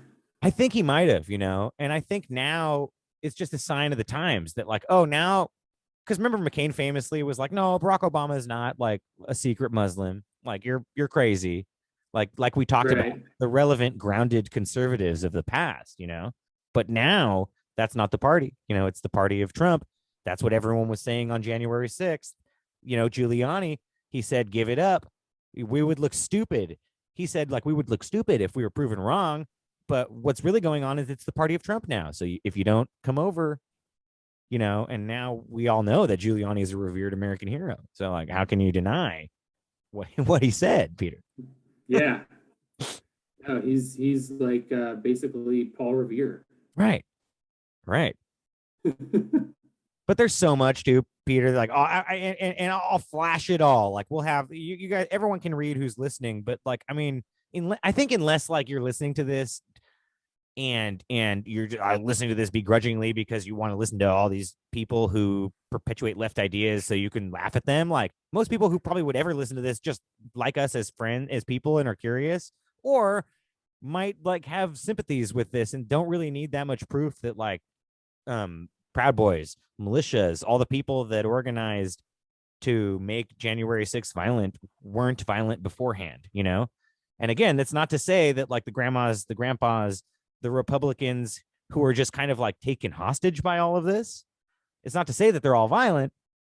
It's just that like it's a very clear you look at the footage and you see like the paramilitary like folks like moving through the crowd of just duddy red hatters, You see grandmas being trampled at the Capitol, right? Who were just there because they thought it would be fun and they want to support what they believe, It's like Ashley Babbitt on some level is, I can't believe the footage that they showed in that documentary to like sort of scare people. All the coverage that I watched about Ashley Babbitt, and no one ever showed. And I'm not saying like you shouldn't show this kind of stuff, but like Tucker showed it, and it wasn't because like let me take a moment and something horrific happened and just witness this. Like it wasn't that energy. It was like this is gonna happen to you. It's gonna happen to you. Yeah, he's totally exploiting her death. Yeah. I mean, he shows her getting killed. Yeah. And I never saw it. I never saw it in media until I watched that. Yeah. And that raises an interesting point that there are certain, if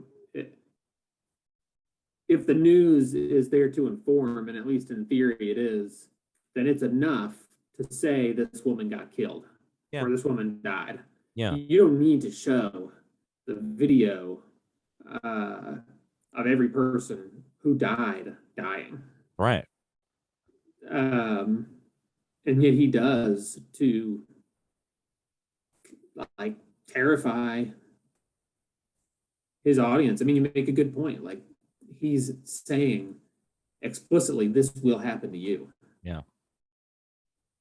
And that's the crazy thing is that's what's, and like you say, anger, fear. It's like, it's stoking up these fears that generated so much attention that like we're doing this podcast. Like the left, I mean, the media, the mainstream media has written up. I mean, it's old news what we're talking about. Like everyone's talked about like how Tucker's doing this, right? It became, that's the point. Like Tucker wants all this. We're in a way, we're stoking it, right? We're just pawns in his game. Yeah. But no, no, we're not fans. If you didn't guess, we're not fans of Tucker. Yeah, no. And speaking of fans, by the way, I have to bring up this strange and sad fact about Tucker Carlson, which is that he is a huge Grateful Dead fan. Oh my God. And I say it's sad because, I cannot imagine someone who is like further from what the Grateful Dead stand for than Tucker Carlson. He actually met Jerry Garcia back in the 80s. There's a picture of him. Whoa. Like, because he was a fan? Like he sought out the meeting? Wow. Yeah. Wow. Here, let me pull it up. I'll put it on screen share. So yeah. Our legions of viewers can see it. But please.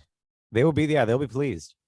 It's another thing that makes me sad in a weird way. Like, yeah, human soul who's connected to music and could have explored like normal human things, Yeah. Jeffrey Bezos doesn't like music at all. Really? He doesn't understand or like music. Yeah. That makes sense. That Isn't that feels weird? more honest. Yeah. That feels more honest. But it than, also like- makes you feel like that must be an alien because every human I've ever encountered, like, has some connection to some music. Like, you know what I mean? Like, I don't like music. I don't like to look at the sunlight. Yeah. I'm literally listening to music like every moment of the day. Yeah. For me, it's music or Alex.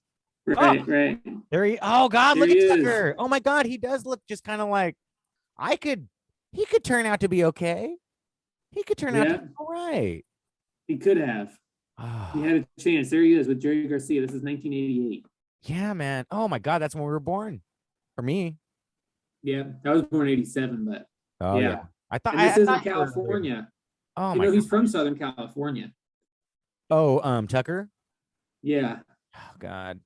He's So from, maybe he was presenting as hippie then, and now he presents as like hunter, right? Like there's that famous clip of him in the hunting store being confronted right. by like tackle or something.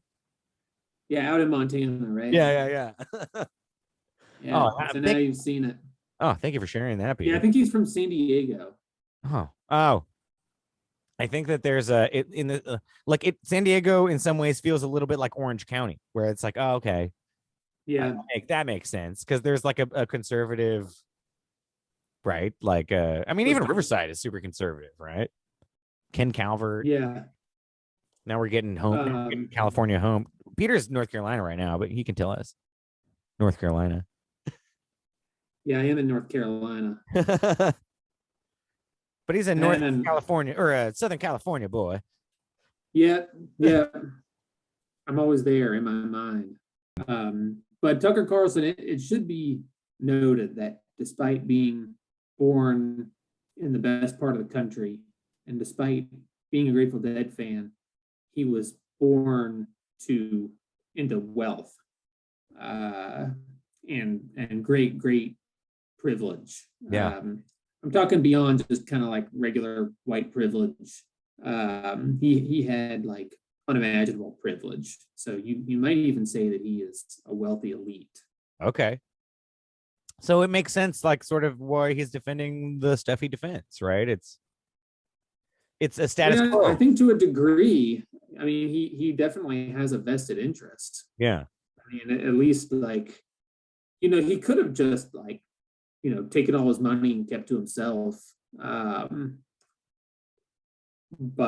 Or he could have done something other than be a journalist. I mean, he's just obviously a really intelligent person. He could have been a lawyer or I mean, there's a lot of ways to make money without ruining the country while you're doing it. Yeah, I remember there's some quote somewhere I heard somewhere where it's like, it's not like someone was just wondering like how many Einsteins or whatever, how many like Bezoses, how many like geniuses. I'm not saying these people are geniuses. Well, Einstein, yeah.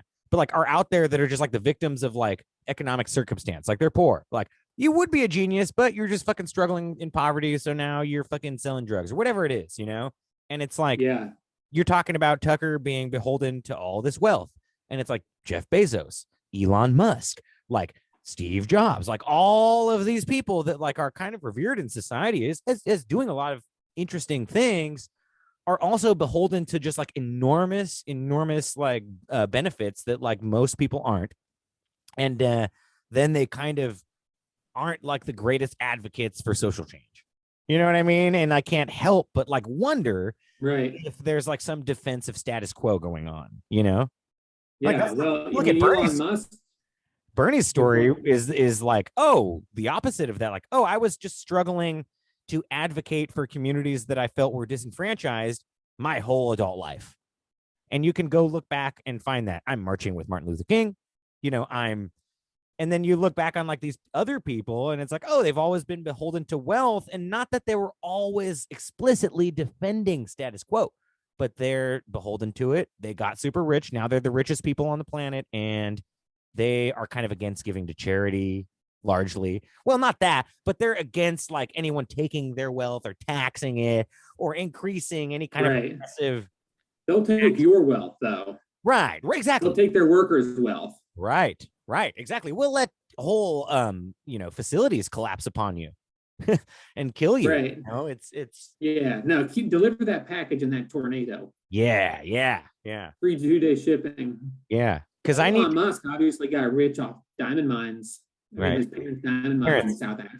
Right. During apartheid. Right. I mean, and now he's fighting with fucking Bernie Sanders, calling him too old to know anything on Twitter, you know? Right. And it's wow. And I love can't those videos of Bernie when he was the mayor of Burlington, Vermont, back in the Vermont. 80s. Yeah. The in Russian stuff. 70s, and have you seen that interview where he's interviewing those punks at the mall? Yeah. That's the best. Yeah. Yeah. It's like 50 years ago, but he still seems like 80 who? years old. Yeah, exactly. I mean, he's exactly the same. Yeah. It's like that Yoda. You know, you always see Yoda in Star Wars, and he's always Yoda. He's always old and speaking something seems kind of relevant, you know? Maybe not. I don't know. I'm wearing Star Trek. I shouldn't be saying that, but yeah, you're mixing it up. You but forgot Peter, what side you're on. What about Elijah Schaefer? Remember him? Which one was he? Okay. He was from Glenn Beck's Blaze TV. He's someone that comes up in the documentary, and he's talking about how BLM protesters are purposefully handled with kid gloves, and left-wing politicians are in support of Black Lives Matter's protests. They did this so that right-wingers would feel confident in storming the Capitol. He I think he was the honeypot, right? The what? Pot. He was like a honeypot. Yeah, to trick people into coming. Because look, Black Lives Matter was super violent and no one did anything about it. Right. I think he specifically said that the mainstream media gaslit Trump supporters into storming the Capitol. Exactly. And then he said that the government and the powers that be engaged in all kinds of arrest and persecution against those people. Meanwhile, they let the Black Lives Matter people just run wild, right? But which isn't true, obviously. 10,000. Also, it contradicts a central claim of the documentary, which is that January 6th wasn't that bad. Exactly. Right. So were you gaslit were you tricked into doing this something horrible bad? Yeah. Insurrection, or was the insurrection not really an insurrection? It wasn't really that bad. Yeah, Patriot Purge can't even maintain one solid point on one side. Right. And it's it's inconsistent on its own terms. Yeah. And to date, I think, and I'm going to misquote, but I was reading some shit today. I think it's like 750 something people from the Capitol have been charged, have been in jail, have gone through the legal system, right? Yeah. It's been a year, 750. So George Floyd was murdered on May 25th, right, of 2020. And by June, I don't know the exact date in June, but that's only a month. By June 2020, 10,000 arrests had been made, at BLM protests, So it's like, I just Googled how many, how many arrests, and it wasn't, I was able to be like, oh, there's data that backs this. Here's another thing I'll bring up for 1 second that made me laugh. I've been so immersed in Tucker and Alex Jones. I just read all this stuff and I just take all of these sort of propaganda. I'll take all these slogans and I just take them in right wing shit. And then I start reading all of the people that have been reporting on January 6th for a year. Like it's their job, like Atlantic reporters, New York Times reporters, CNN reporters, all these different people. And at the beginning of all of their documents that they're sharing, there's all of this methodology explanation where they're like, here's how I documented all of this. Here's the data I collected. Here's how I am making this point and why I'm making this point. If you want, you can go look into how I collected all of this and determine whether or not it's relevant, And it almost made me chuckle because I spent so much time with Tucker and Alex, and it's always just like, nope, just be afraid and take me for my word. I said something different yesterday, but it doesn't matter because I'm always true. I'm always right, And here are these researchers that happen to, now their career is focused on this event, this insurrection, and they didn't know, and they spent all year making sure that their data collection, that their process of determining what they want to say is actually peer reviewed in a sense, it's almost like the scientific method of journalism. They're going through that process and trying to present something that is as verified as possible. And it was it just felt different and it felt exotic, because I've been and I'm like, where's the yelling? Where's the fear mongering? Exactly. I don't want to check all that stuff. I just want to feel the emotion and go with it. And right. Yeah, these wimpy left-wing journalists. Yeah. They're not even trying to sell me. Oh God, yeah, numbers and statistics, and they're not even trying to sell me dick pills. But that's Allie. And we already talked about John Sullivan. We already talked about him, and we went through all of that. I had the Whitmer kidnapping in my notes, Peter, because they brought that up. Yeah. You have thoughts about that? Like, I feel like it's interesting in terms of the narrative that they're presenting, but I wonder what you think. I mean, it's, we all watched like the events, like the militant, like the militia's reactions to mask mandates and shutdowns and everything. Like, we watched it unfold. Yeah. I remember when those armed militiamen stormed the state capitol in Michigan. Yeah. And many of those members were the same people that were involved, but just weren't arrested for the, that's the Wolverine. God, I messed up the name, but that militia group that we talked about before. Gotcha. Like, and many of them, there's all this footage online of like people advocating around them getting arrested too. Politicians even, like, where it's like, well, we need to really figure out what's going on. Like, maybe they were just trying to engage in citizens arrest, like maybe they were trying to do something that they probably should have done, because I'm sorry, I'm doing that voice. No, go for it. Disingenuous, but at this, it's the same narrative that Tucker's doing, where it's like this thing that happened that sounds really crazy. Maybe like your average like right winger or Trump supporter actually could get behind this too. They're engaging in doing protocol for COVID that is unconstitutional. I remember when I read the Constitution, it said if COVID-19 ever happens, like, don't shut down movie theaters or gyms. That's in the Constitution. So when she did that, she was liable to citizens arrest. And I'm being fucking facetious, but they're really counting on nobody ever actually reading the Constitution. Right. Unconstitutional. Whoa, no, that's bad. Right. I love the Constitution. Right. And we talked about in the history of like America right now, a little bit, and I didn't specify, but it's like Articles of Confederation and Constitution. Like, as we get further into American law, it's a decodifying of like militias. You know what I mean? Like, the narrative seems to be that because of militias, we have our freedom. But if you actually look at like what's happening in the Constitution, it's like a decodifying of lawful private organizations that bear arms to defend the country or the community.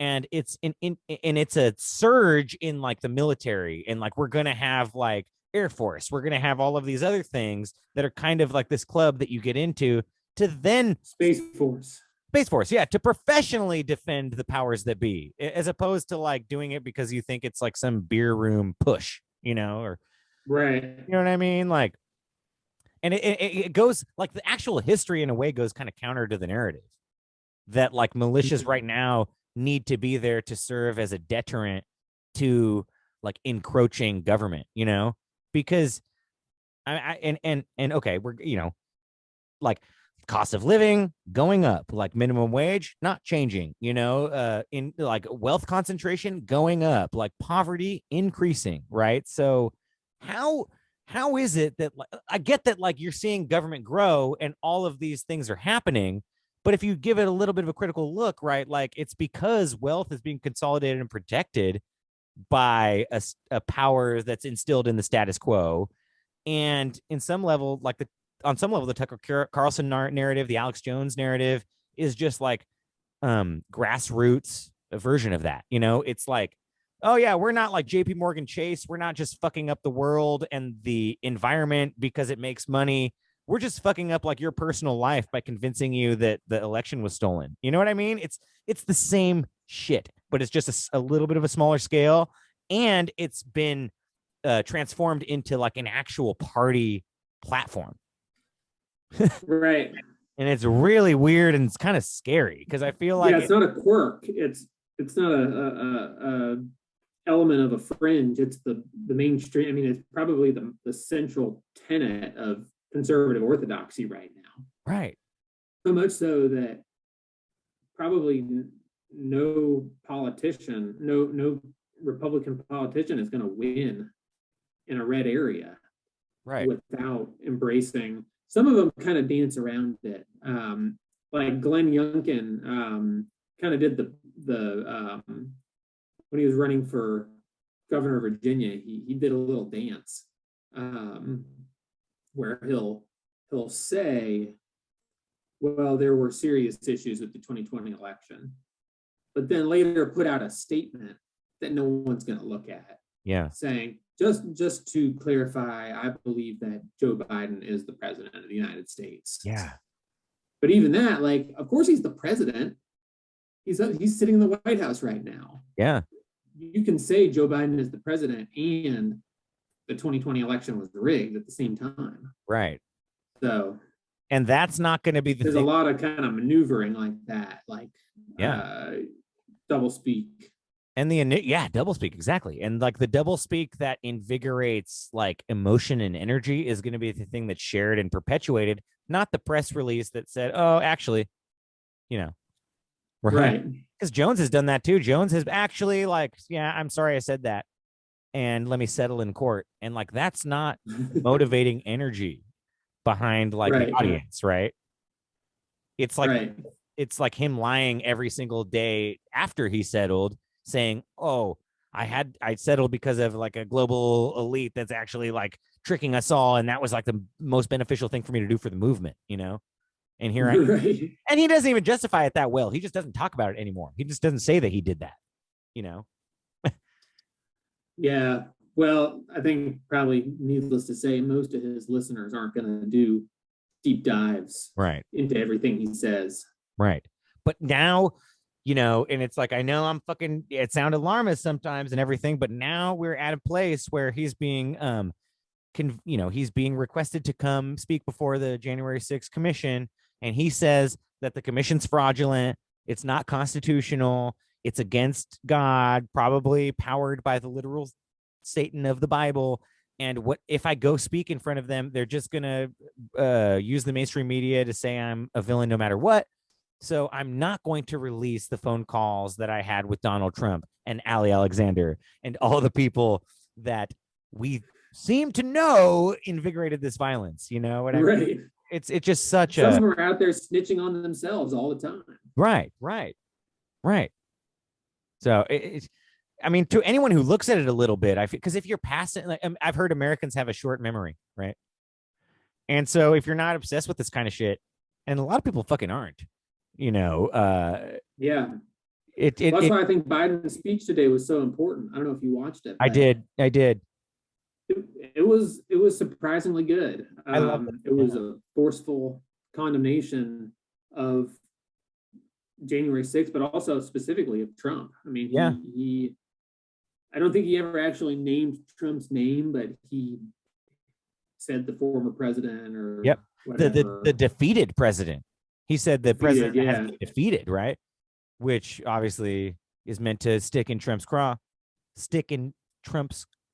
I don't know. Maybe I didn't say, you get it, but that sounds right. Right? Yeah. I've never known what that expression means, but I think you said it right. Maybe, yeah. Like, listeners, Andrew, when you're editing this, investigate it. No, but I couldn't help but have this feeling when I watched that, where I'm like, it would be lovely if he went this hard on other shit too. Like, I'm glad. I'm not saying that this is bad, but on some level, it's like, this is what you do. It's the 4th of July. You come out and say how great it is. It's the first anniversary of January 6th. You come out and you talk shit on Trump and people who don't think that the election was relevant. But what I mean, I like it. It's good. But also, like, you're not canceling student debt.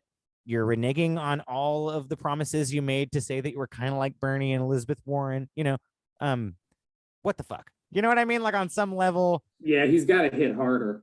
Yeah. And now we know. I honestly wasn't sure if he had it in him.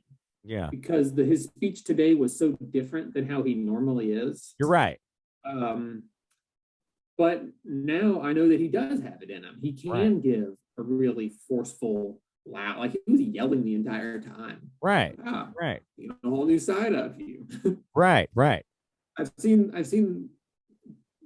Joe Biden, the gaff machine, and Joe Biden, the nice old man. And I've never seen Joe Biden like yelling at the clerk in the grocery store. Right. This is a good turn. I want him to keep going. Right. If it does continue, yeah, heck yeah. Yeah, and it more of that kind of president. Yeah. You know. Yeah. I don't mean to unnecessarily shit. So what? I don't mean to unnecessarily shit on him, but I liked it. But Oh. I had that caveat where I was watching. I was like, man, I wish he was going this hard on everything else that is important right now. You know, because this does feel like a symbolic gesture on some level. You know. Yeah. But okay. That was nice while it lasted, if nothing else. Right. And he'll have plenty of sound bites. Right. Of course. Yeah. I feel like on some level he was kind of like delivering the sound bites to liberal super PACs who are going to be running ads soon, so they can like pull out, you know, this like 5 seconds of Biden trashing Trump.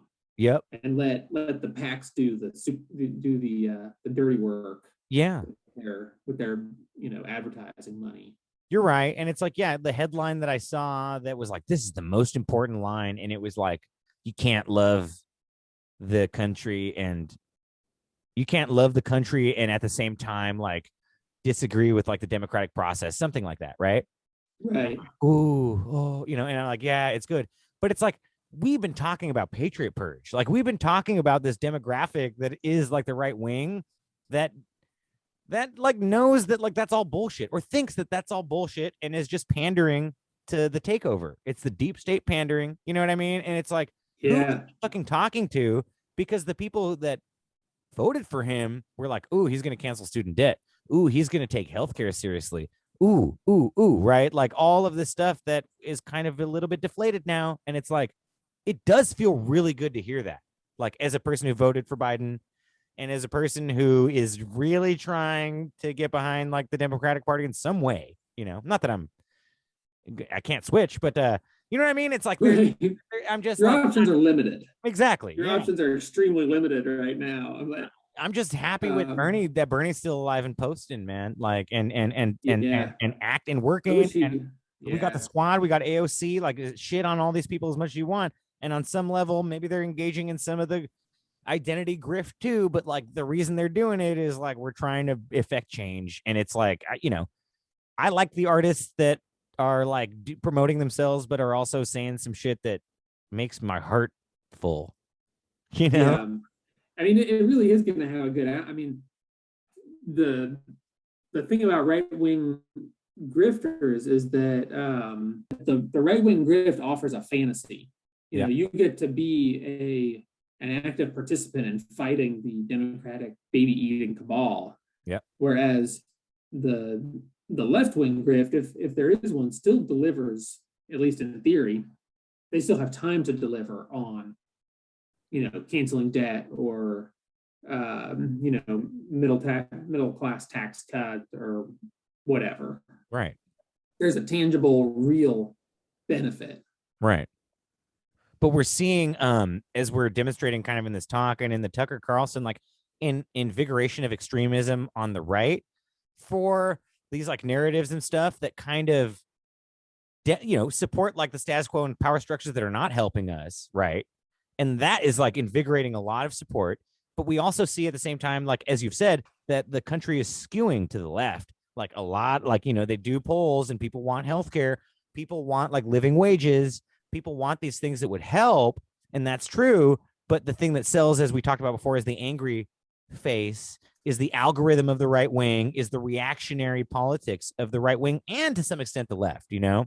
And it's like, it's scary because like the ones that we're seeing, to bring it all back home, that are attacking the Capitol, that are engaging in violent behavior because they're reacting, not because like BLM, there was violence and shit that happened. The police aggravated those protests and shit happened. And then it's suddenly a problem for Tucker when the police aggravate white people. protesting. Right. When the police and the prison systems are bad to white people, you know, he doesn't make a critique about systemic change or that we need progressive reform. He's just scaring you. And the left, as much as they might sometimes be a party to like just trying to get attention and make money, the core of the good people is no, we want change and we want to reform, you know? And yeah, Disney's going to start selling Star Wars with progressive overtones because it makes money now on some level for corporations to do that. But the core message is the same. And even though that's going to invigorate people reacting against this because it's scaring the status quo, it's still legitimate. And we have to fucking make money on the left. You know, because we're in this capitalist society. Yeah. Yeah, I mean, if you go back 30 or 40 years, I'm sure you would find that Disney movies, for example, since Star Wars owns Disney, or Disney owns Star Wars, yeah.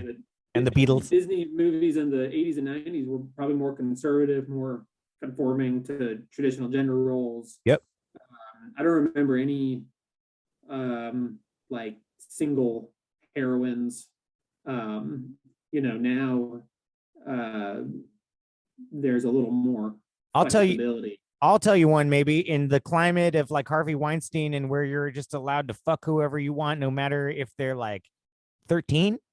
We let's produce Pocahontas, the story of a colonizer who comes to fall in love with a 13-year-old princess. Oh, that's weird. Just make her look real sexy. Give her boobs. Right. Yeah. No, it's Don't fine. mention anything about the kidnapping or the child bride or sex trafficking. Yeah. And we won't mention the kidnapping either when we do the Disney Governor Whitmer story, the musical about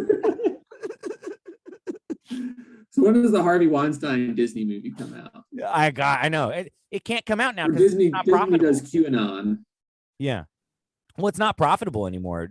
Too, Pete. You know, it's like, I mean, okay, and I know we're wrapping up, but I think this is part of the threat to like these militias that they're shifting more to like critical race theory. All of these things are against us because it's almost like a rock is eroding off of a hill.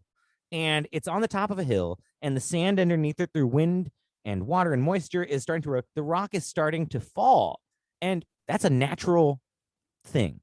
And some of the elements on the hill are protesting like, this is happening, it's all natural, but we can't let this rock fall. It's threatening the status quo, and I'm used to that rock being on the hill there. I look at it, and it makes my family comfortable, and it just feels good, And it's like, that's, I think, kind of what we're up against. And so Disney and corporations and the capitalist structure, for lack of a better word, realizes that like society has to progress, And so it's like, we got to make Disney movies like this. We got to sell this stuff. And in turn, in a way, that invigorates like the militia movements, that invigorates these people who feel that the threat is against them. And that's why I think we have to figure out a language to talk about like spirituality, what Jesus was talking about. Like Eugene Debs wrote a wonderful essay that I want to talk to you about. And here's how we can kind of go into ending where he's like, Jesus is a socialist, And I think these are the kind of conversations that we kind of have to have because like we can engage in identity politics and wokeism, like the capitalistic wokeism forever. And society is just going to keep being terrible. Prisons are going to be bad. No one's going to have a living wage. People aren't going to get health care, but it's going to feel good to be on the right side arguing with Star Wars, Right. But we need to that point, Mike Pence made a name for himself originally in the 90s on his radio show. Yeah. He I think he referred to himself as the quiet Rush Limbaugh or something like that. There we go. But it was all the same culture war. And specifically he had I think he had an issue with Mulan because it was going to or the old one. The old one in the 90s. Okay. Because it was going to turn young girls into feminists and they wouldn't want to get married and all this stuff. The right does have a way. I mean, Mike Pence is a Catholic, and the right does have a way of incorporating a form of spirituality, or at least religious language. I mean, it's all based on that. That's Trump's secret weapon. Yeah. Christian nationalism. Right. And that's a big advantage that the right has over the left, is that they can rally based on that. But these themes are like just so potent throughout American history. White supremacy. I mean, we know the history of slavery, and also like men are the rulers and women sort of need to know their place. And when we're talking about the militias and a lot of the energy that went into like storming the Capitol, it's like that same energy. We're threatened by progressive society, right? And we need to fight against it. And now, like it used to be that like the newsmen and like the people that like run society, we agree, yeah, like we need slavery, yeah, we need like social division, right? We need it because it generates a profit. And now it almost is split. It's like, no, yeah, we need that because that generates profit, but also we're gonna throw some money into progressive shit because why not hedge our bets? Let's make money everywhere. World's going to shit. We're destroying the planet. We're doing everything. Why not just make money off that too? And let them fight. Let them storm the Capitol. Let all this shit happen and take no fucking prisoners because we're making money. You know? Yeah, might as well. Yeah. I might get in on it. Hey, if this podcast takes off, I might become a star. Let's grift, man. Let's get a right-wing grift going. Let's, you know what I mean? Like it's all it takes is a little bit of energy, and it's just harder to be creative. It's harder to just find what you want to express as like, it's hard for me to be human and I want to write these songs. Go look at Peter's songs. Plug it, Peter, where you can find stuff real quick because we're rapping. Yeah, Cloudy Camper cassettes. Cloudy Camper cassettes. And that's where you can find your album and more albums, right? Oh, go ahead. Sorry. Oh, yeah. More on Bandcamp and Instagram. You said a .com that I cut you off. Oh, sorry. cloudicampercassettes.bandcamp.com. There it is. You know, and I just feel like it's hard to do that. It's hard to do InfoWars, but there's something like that requires more humanity in I think the things that we now I sound like I'm on my fucking high horse. But you know, art and, you know, it requires a little more introspection. It's hard to figure out why it's the existential crises that we all face are in our lives or whatever, you know, and we're trying to be good and bring the light. You know, we're trying to share the light. This is a little allusion to when we talk about John. But, you know, we're trying to do that as best we can. We know we live in a world of evil and sin.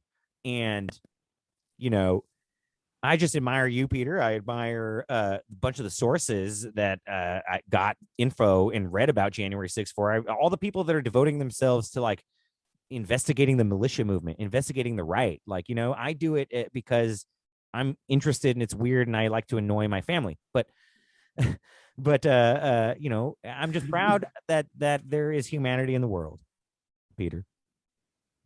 And I admire you too, and I'm grateful that we got to have this conversation. Me too.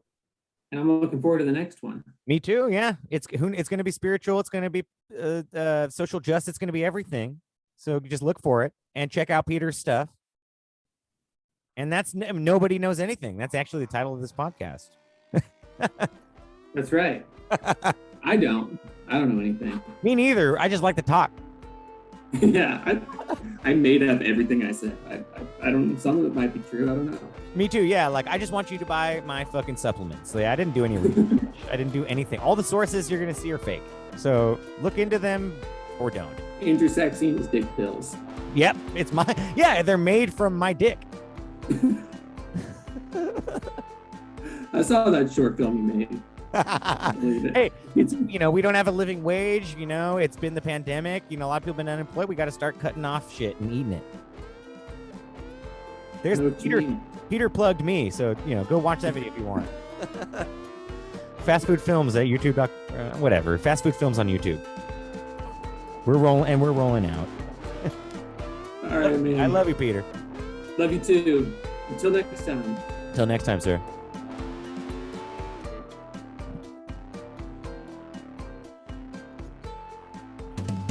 You thought it was over, but it is not over. You thought it was over, but it is not over. You thought it was over, but it is not. thought it was over, but it is not over anymore.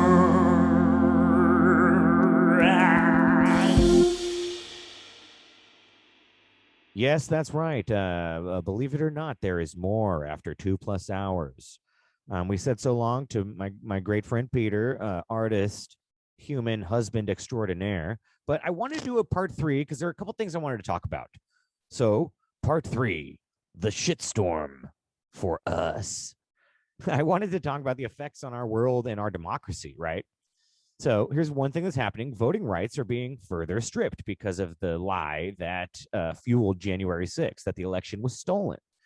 We're furthering a loss of faith in political and news institutions as a result of what's happened here for many Americans. Also, there's the transformation of racism and bigotry, right? So in the same way that you used to be a politician who could say, I'm pro-slavery, you know, we had to transform the language of that into, oh, I'm against busing. I'm against the civil rights movement because it's actually worse for all of us. And now that transformation of language has is reacting against social change, right? Against progressive policies for reforming prisons that want to say that Black Lives Matter, you know, that want to say it's okay to be trans. All of these different things are being resisted by many facets of the right. And to me, that feels like an evolution of that bigotry that is so common in American politics for the powers that be, transformed now to react against social change that's happening today. So much so that we won't even accept a president that isn't even that progressive, you know, because the election must have been stolen for Biden to have won. These 4 years of people shitting and hating on Trump as the worst president ever couldn't have facilitated someone voting for someone else, right? I mean, it's sad and it's a little bit scary because there's a loss of faith in everything all around us, right? Even people on the left are, I see all over Twitter, which is real life, right? I'm not going to vote left ever again. Raise your hand if you're not going to vote Democratic. And I totally understand it because we were promised a bunch of stuff that didn't happen. Just like when Woodrow Wilson promised that he was going to run a civil rights presidency, right? And what did he do? After a bunch of Black people voted for him, he kicked them all out of federal office and entrenched segregation in a way that it didn't have to be for like the next 20, 30 years, right? He fucking poured gas on like the racial division that was already happening in the country, right? Trump did the same thing. History repeating a little bit. Anyway, I'm getting off the point. One thing I wanted to bring up was, and I think we talked about it a little bit with Peter, was some research that had been done on major corporations in the United States. After January 6th, everyone, corporations alike, were condemning what had happened as an assault on democracy. We never want to see something like this happen again.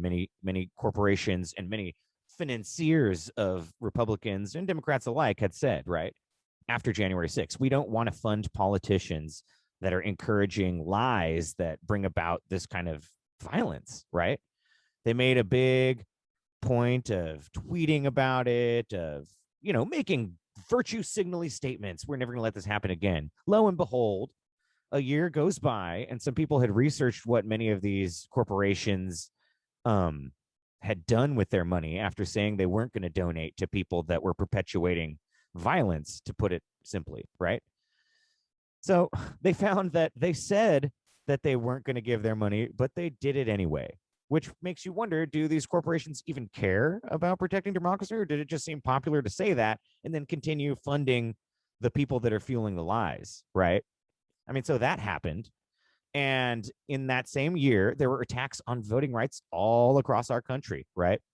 By year's end, over 30 state laws would be enacted, making it harder for Americans to vote. A European think tank would label the U.S. as a backsliding democracy, not because our elections are provably fraudulent, but because the rhetoric that is floating around our country is further restricting greater portions of the population from being able to vote. Populations that have been historically restricted, right? We talked about the militias arming to defend polling places from unsavory voters. It just harkens back to what we read about Reconstruction KKK militias, right? So I just wanted to talk about the Freedom to Vote Act. not even talk about, just look it up. The Freedom to Vote Act, the John Lewis Act, and the Protecting Our Democracy Act. These are pieces of legislation that have been proposed to not encourage, but to fight against like this voter repression, to fight against discluding people from the vote. I mean, we're doing it again. The crazy thing, to try to summarize it, and then I'll say goodbye to everyone if anyone's still here. We've got this big lie. We laugh about the crazy people on the right. We're scared about some of them when they're super violent. We see increasing violence because of this rhetoric from presidents, from pundits, right? From grifters all alike.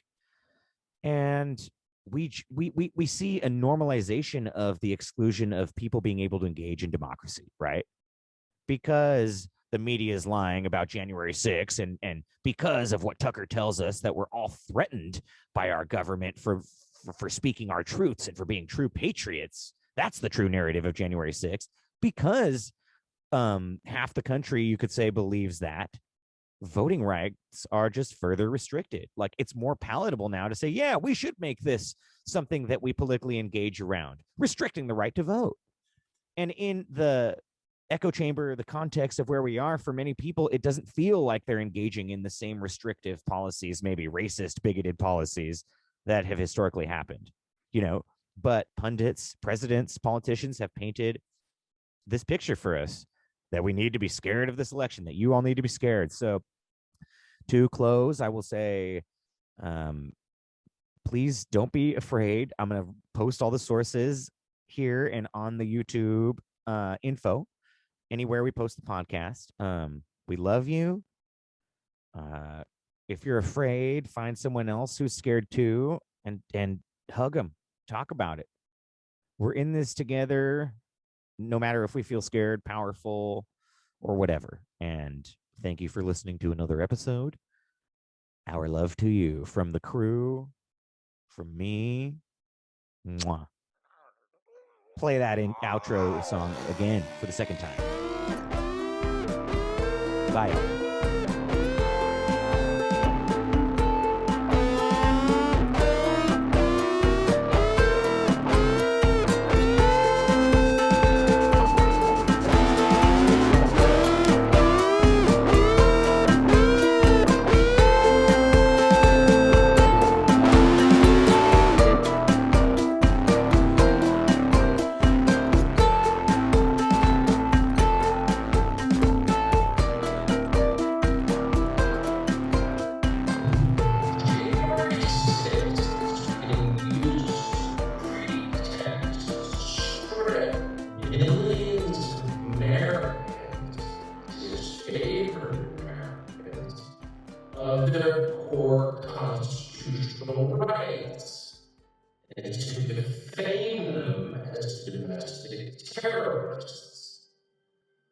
What exactly happened on January 6th?